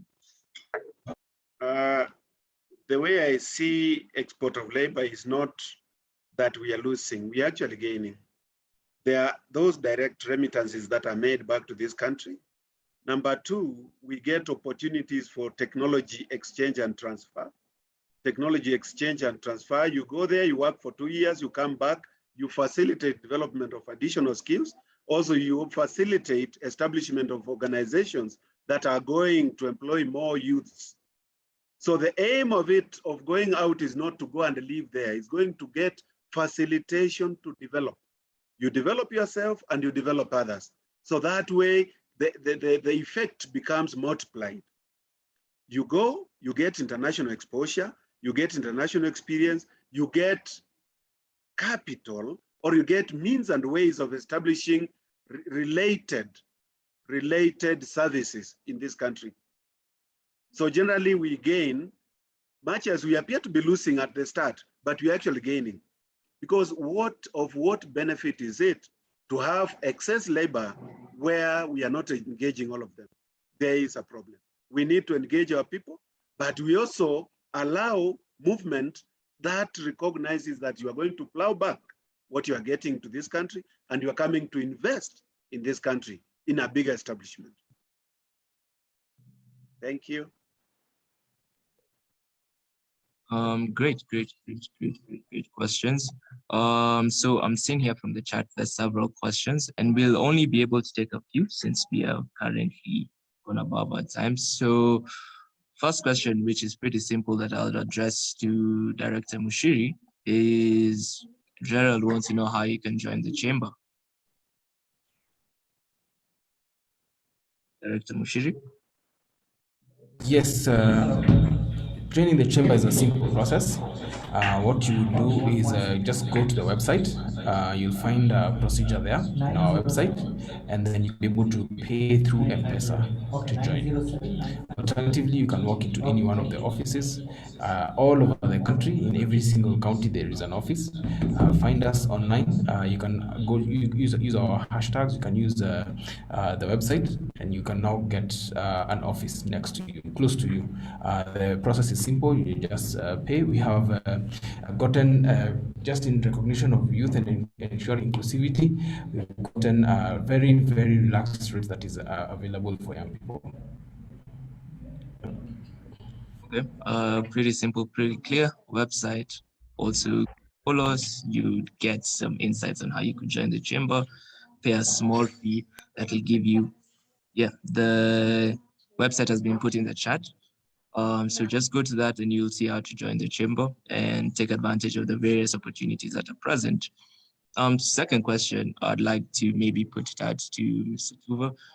So a person is asking, how does one identify opportunities to do business? Okay, the phrasing is a bit off, but basically the general gist of the question is, how do you, if you're planning to scale your business to another market, you've fully maybe reached your market cap here, how do you go about, on a strategy front, how would you go about actually scaling to another area, to another country, or taking it global? Okay. I'll first like to tell Professor Kisilo that was a very nice talk. I appreciate it. And also thank you for complimenting my suit. So I'll jump right into it. Basically, I know it's not even about scaling, it's about where do you start. And that's where the element of being unique comes in. You need to do something which is close to your heart, something you know very well, something you have talent for, something you can wake up at night and start, yeah, and pick it up. Someone will just pick you up and say, if you call some of these doctors, even in the middle of the night, they'll tell you exactly which medicine to take, what to do. And unless you have that level of talent, that level of commitment to towards that field, don't even start that business, right? So even before you start, you need to be very good at what that particular business is. The other option, the other item about knowing when to scale, it just comes so naturally. For now, we are rolling out into Congo for the first time after 10 years for the domain business. So we're trying to focus on the French-speaking countries, so Rwanda, Congo, basically that region. And this is after how long? And it's a very simple process, but it needs to come very naturally that we are doing the very best in this particular country, right? We can now afford to move into another region comfortably without feeling any strain, without feeling any pressure on us. So it's something which will come very natural, and even without you consulting, whatever, you just see that this is a time, it will come so naturally. This is a time for us now to move on to the next region, the next country, the next highlighted area. So I think basically, I've answered that thing. So be yourself, yeah, do not try to be someone else. I'm seeing a lot of people having so much pressure regarding, people killing themselves, people hanging themselves. And if you look at the reason for it, okay, there's a lot of mental health thing coming up. But I think it's just a matter of pressuring yourself to be like someone else when the time is not right for you.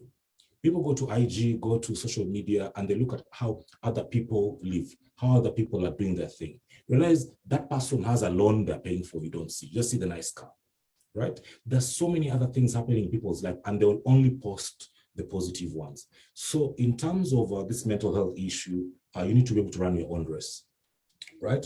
And finally, yes. So as you're also interacting, our Dorcas is in the banking industry, and you need to understand one thing: in every single interaction you do with an organization, every institution has a heart, and this is what I mean. For example, I want to do business with Kenyan Chamber of Commerce. I must have at least some basic knowledge of who Director Mushiri is. It must come back, right? If you want to do business at Safaricom, right? You want to become a partner with Safaricom. This is an example. You must have a feel of their culture. This is how they do their thing. Yeah. That's why it's very easy for Kipchoge to have a partnership with Safaricom, because they can even predict what he's going to say when he comes to the airport. It's not magic. They know him, they know each other. And this is where it's not only the face of the institution, right? These institutions have leaders, have hearts, right? So even as you're engaging with your partners, with your business colleagues, you need to understand these are human beings. They have emotions. It's not just the name. There are people behind, and that interaction between you and them allows them to say, okay, fine. A million bob is like 1,000 shillings to you. A million bob for Safaricom is 1,000 shillings. Someone will just sit down and decide, okay, fine. I want to partner with this guy to soup up his car for the Safari rally, and I'll give him a million shillings. They feel nothing, right? They feel nothing. It's a dot but because of the interaction you have with them, because of what they see you doing, yeah, that is the decision, and they make that decision based on that particular situation. So as interact with other people, as interact with our partners, not these big names, all these big brands have a heart, right? So make sure that you interact well with the human beings in those particular organizations. So back to you, Bwana Captain. Thank you for that. So the next question. Yeah, the next question I think we'll address to Director Mushiri again. Someone is asking, people usually prefer to do business with European countries as opposed to African countries. So they're wondering how to build in the trust with African nations, or how to go about doing trade with other African countries. Maybe, yeah. Okay, thank you for that question. I believe a lot of this is is purely from stereotypes, the stereotypes that have been built over the years, just by the movies that you watch, the things that you see, I mean, what you have been identifying with over time. So I believe all of you have very, very good friends within your campuses, within your networks who are from other African countries. You have Nigerian friends, you have Tanzanian friends, you have Rwandan friends, and I believe a lot of us have South African friends, people from Egypt, people from Malawi, all over the continent. That's the first place that we begin. You cannot do business with somebody you don't know. A lot of times you have to do business with somebody who you trust, somebody who you've created a rapport with. So I believe it will begin from that point where we first have friendships, we have networks. So traveling to Ethiopia today is less than a day. Just going to Ethiopia, have your friends there, some of your friends who you're with in school. Those will form some of your strongest trading allies from now the neighboring countries, and those are opportunities. Some of the friends that you create today in school will form some of your strongest business partners. If you listen to some of the greats in the country, people like Chris Kirubi, some of the people he did business with at a very advanced level were people who they knew each other from the level of school and campus and college and things like that.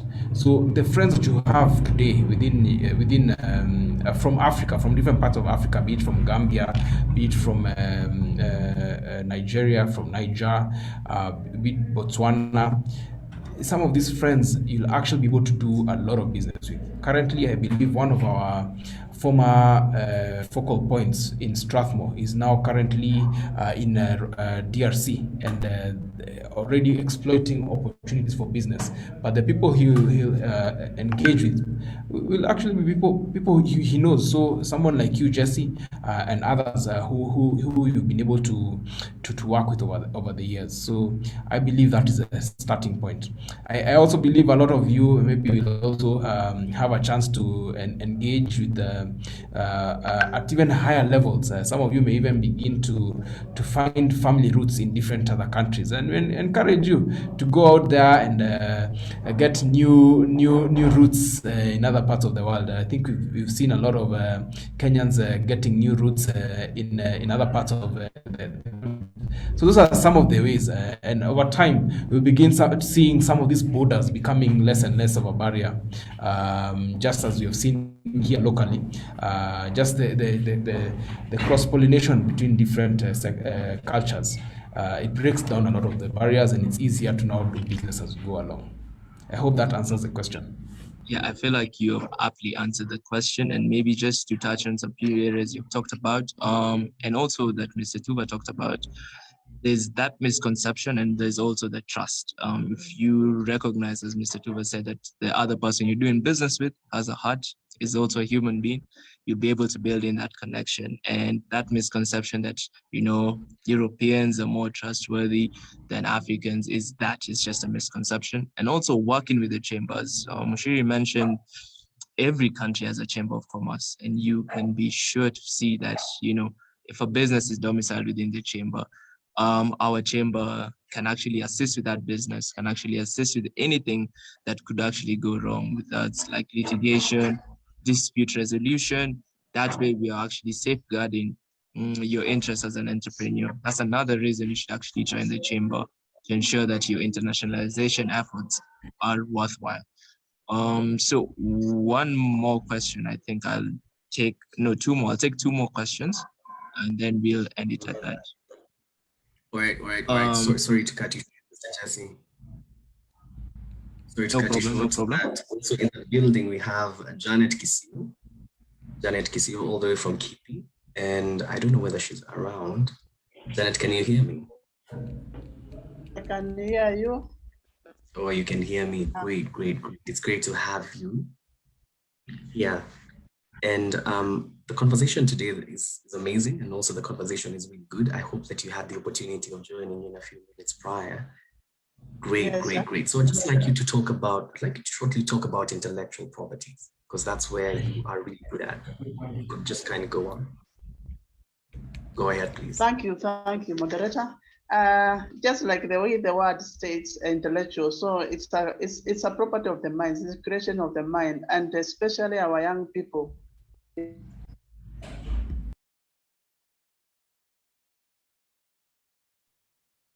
Okay, Janet, we lost you right there. Okay, some network hitches. All right. So as she prepares, then probably Jesse, you could ask the question that you're going on with, and then probably we'd have Janet come through later. Okay, thank you for that. Thank you for that, Mr. Lugadero, Captain Daktari. So one other question we had was for Dorcas, which is quite interesting. So the question is on the cryptocurrencies that have been trending right now, and whether you think they're a viable currency to trade with regard to internationalizing your business. Dorcas? Thank you so much for that question. The question around cryptocurrency. I know this is a discussion or conversation that has been going on for a long time.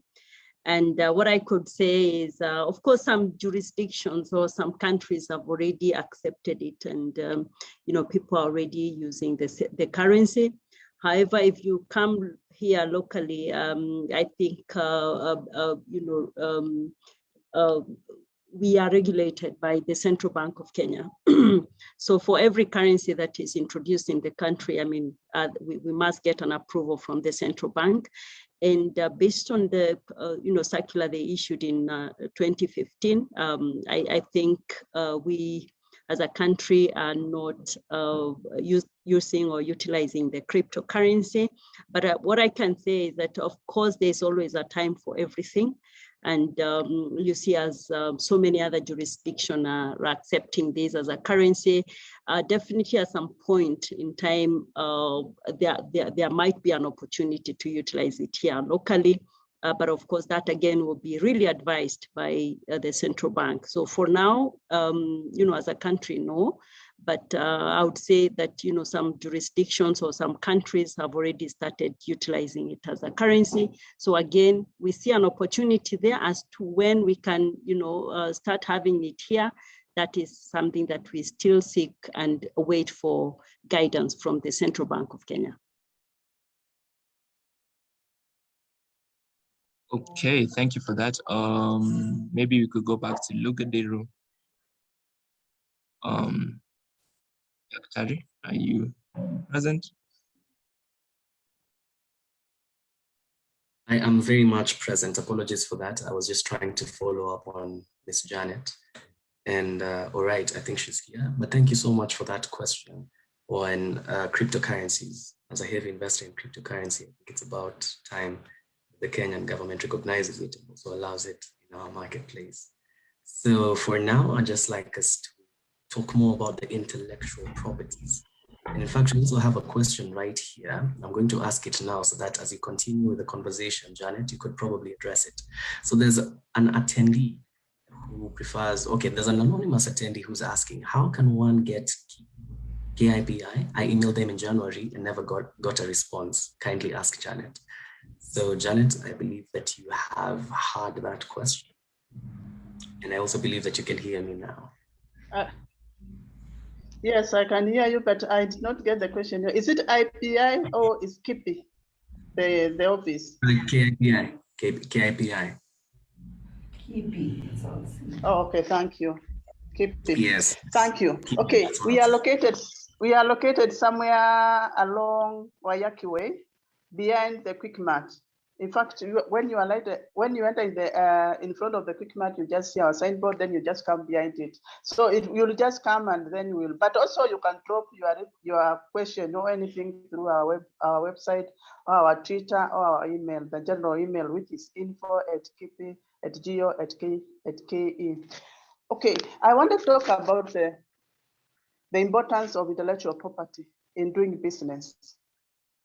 And one thing I know very well is that you don't have to get only the funding from banks. You can get it from even the investors who are willing to invest, who are willing to risk their money to develop whatever you are trying to do, to develop the business you are trying to expand. So this investor will not agree to invest in you or to invest in your business unless there is something which is granting them that security. And that is intellectual property. That is what is used mostly. And for those who are intending to go and market their products outside the country, one thing is you need to brand your product. How will your product be known outside there? It's only through branding. First of all, you have the trademark protected in the countries that you want. If you are going to do business in Egypt, have it protected in Kenya and in Egypt, because obviously you are based in Kenya. Your base is in Kenya. If you are going to do it in Uganda, the countries which you are targeting as your main businesses, that is where you are going to protect those trademarks. And then now you use the trademark to brand your products. And because there's no time, I may not. Janet? Yes. Hello. Hi, sorry Yes. to interject. We were wondering if you could adjust your camera just a bit. You can't see me? Yeah, there we go. That's better. There we go. Thank you, thank you. Awesome.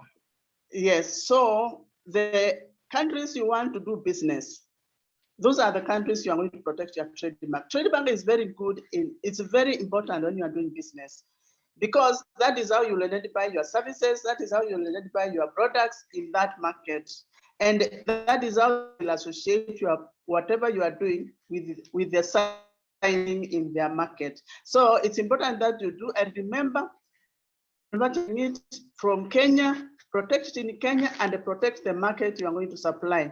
That's very important. So you protect the trademark, then you brand your product. The other thing which is very good in business is the packaging. And in most cases, you put that the industrial design is the one used for packaging. So industrial design, actually, it is not something which is very hard. Trademark and industrial design are quite easy. And that's why we do encourage business people, especially the young people, that they should take advantage of that and they should protect. I think industrial design is 7,000 total, but you don't even pay it at lump sum. You pay them at stages. And you can also take the advantage of presidential, direct, which you are saying all the use should be given, the protection should be given. When you apply, you say you want to apply the presidential, that your protection should be you should not be charged the fee, the necessary fee that is needed. The second thing which is important is in case you are using technology, the functionality of that technology, you can have a patent, but you don't have to go through the whole process. You can actually use already readily available technology, which you'll get it from patent databases. And if you are interested, just drop a request and we'll be able to direct you to the necessary sites where you can go and search, or we can help you, you can do the search, whichever way you prefer. So that is, it will be the choice of the young business person. So what I'm trying to say is for the young people, important to take the IP items in your business, because they are the things which will protect you. They are the things which will win the confidence of those who are going to stand with you, those who are going to fund your businesses. Even although now we do not have any act that is needed for the banks so that they can fund your business depending on the product you are trying to come up with. But I see it coming. So there's a proposal on the way and I see it coming. So I know no matter how much it take, at one time it will come. And by that time, the banks will be willing to fund you even more. So thank you. I think that's much I can say, because I can see there's no time, but in case they need more time, they can just send an email to us. Thank you so much, Janet, right there. But then there are also a few very important questions that are coming up. It's actually just one question that I would like to answer. So there's someone who's asking, how much does it cost to trademark?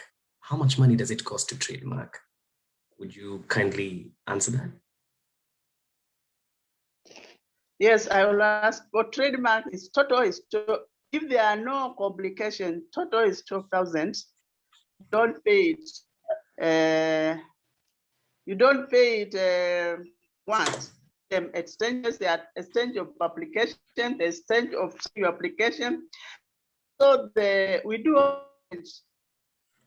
for the premium device where you are asked whether that track is available for you to use, which is usually is 3,000 on top of the 12,000. So depending on what you want, you can just want to go blindly and file it, but we do advise that you check, just like the way you apply for company search, the same thing you apply for the trademark to see whether it's available for you to use. And the moment you are told it's available, just go within after a week, just make sure you file it so that it can be, it is sure it is there.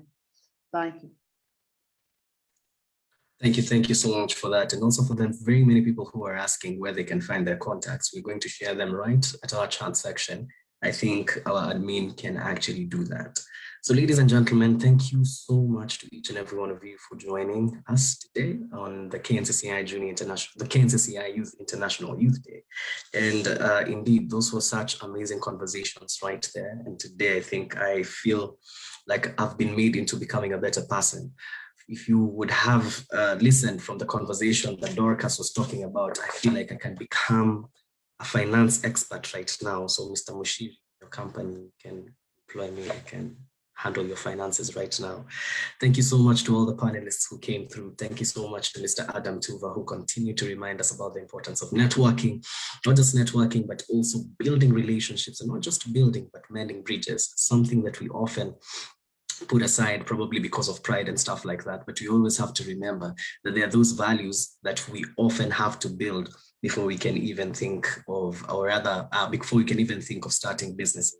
Thank you so much to Professor who was around all the way from the TVET institutions. Thank you so much, Professor. Your insights were indeed quite important for each and every one of us. So ladies and gentlemen, this has been the KNCCI IYD. Thank you so much to each and every one of you who attended. We've had a good and amazing membership.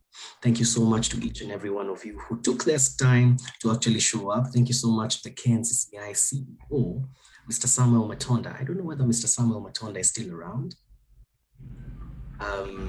Is Mr. Samuel Matonda still around? Probably someone can just text me in the chat section. Mr. Mushiri? We can check. Oh, he left? Someone, yeah, I think he stepped out for another meeting. All right. That's all right, Mr. Samuel Matonda. So thank you so much to each and every one of you. If we would have time, then most definitely we would do this like a whole day forum, you know. But then unfortunately, we have been time bound as a result of time. And I can see that I'm being texted right here. All right. So because of time, I would just like a closing remark from one speaker. Yeah, I just like to take one closing remark from one speaker. I can see Ms. Dorcas is smiling at me right here, and also Mr. Tuva Adam Suit is really looking nice at me, and it's like, you need to pick me. So why don't we do this? Why don't we have both of you giving your final remarks? So I'm going to start with the lady. Ms. Dorcas. Give us your final remarks. Thank you so very much, Israel. Really a great pleasure to have been in this forum.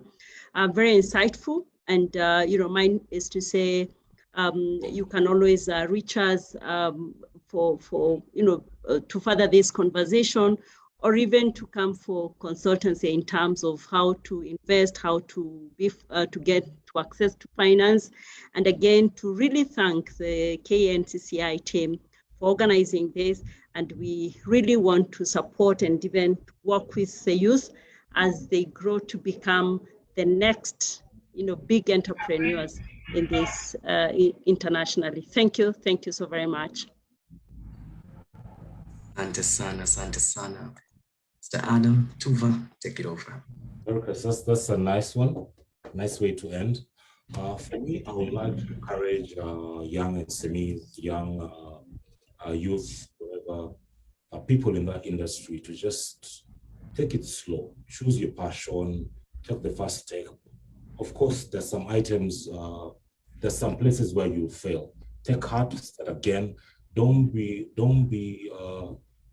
usichoke kwanza. Let me just use that. Don't get tired of trying and failing.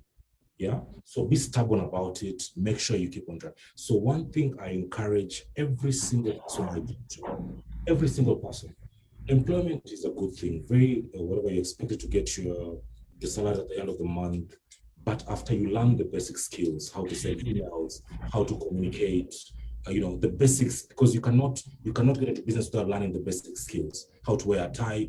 You should be able to get all the business, right?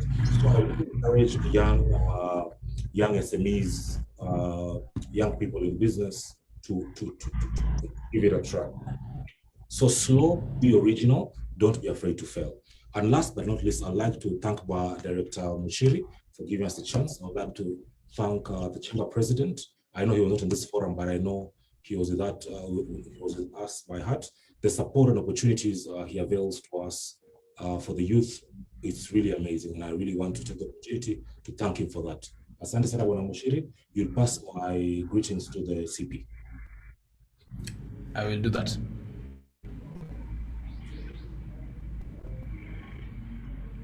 Back to you, Bwana Captain and Mrs. Bwana Israel, back to you.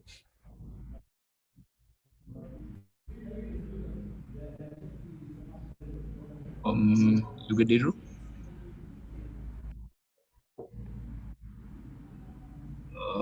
Israel. Okay, apologies. My network kicked me out right there, but the God I serve restored me. Hallelujah. Anyway, ladies and gentlemen, some of you are actually asking, how can we join KNCCI? So before I talk about how to join KNCCI, I think I'd just like to invite Mr. Mushiri to talk about how to join the Kenya National Chamber of Commerce and also KNCCI Youth. And then I'm going to finish by... Just to interject here, Mr. Lugadiru, we had already touched on this and the links were sent in the chat. So if anyone wants to join the chamber, kindly go to that website and you'll find information on how you can join the chamber with regard to your various level partnership that you want to be at. Yeah. So it's www.kenyachamber.or.ke. Okay. Can you say that again? www.kenyachamber.or.ke. Shasema. So thank you so much, ladies and gentlemen. For those of you who have time, we have an amazing musician right here with us. His name is Mr. Mulela himself. He hails all the way from African Nazarene University, and this man has actually been blessed with a good voice. So Mr. Mulela, can you hear me? Oh, yeah, yes, I can. Go up guitar. Oh, yeah, I can see. Mr. Mulela, I hope you enjoyed the session today. Yeah, I did. It was very informative, and yeah, I really did. Take it over, bro. Sawa.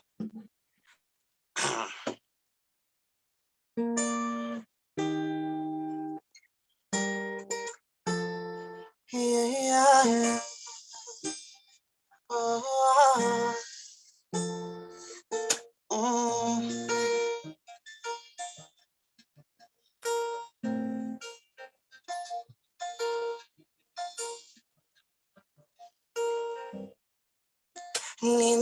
Nimeomba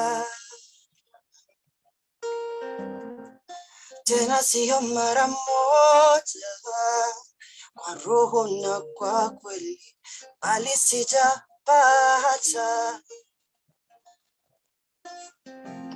majibu yangu kuyaona. Nimeomba na tena sio mara moja, na bali sijapata majibu yangu kuyaona. Kwani adui shetani muongo asema ya kwamba Mwenyezi Mungu yeye hanijali, bali siwezi sitomkubali. Ninayo hakikisho asubuhi inakuja,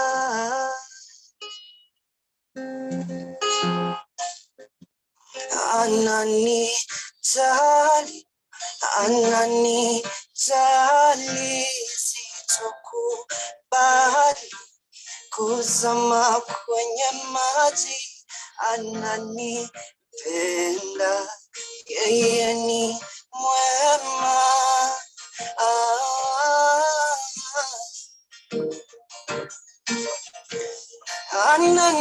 Ananijali, ananijali,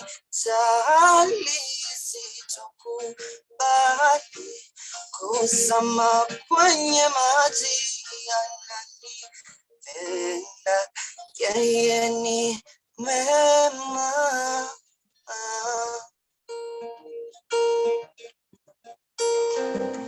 Kwani adui shetani muongo asema ya kwamba Mwenyezi Mungu yeye hanijali, bali siwezi sitomkubali. Ninayo hakikisho asubuhi inakuja, ananijali, ananijali, sitokubali kuzama kwenye maji, ananipenda, yeye ni mwema.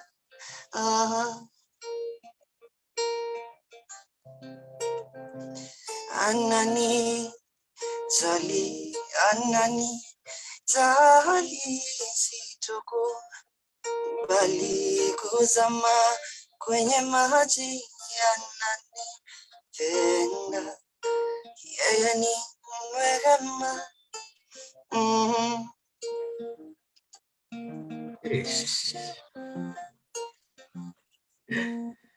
Such an amazing way of wrapping up the 2021 KNCCI Youth International Youth Day. Thank you so much, ladies and gentlemen, for coming through. Mr. Mulela, thank you so much for that amazing, breathtaking performance. Thank you always for showing through.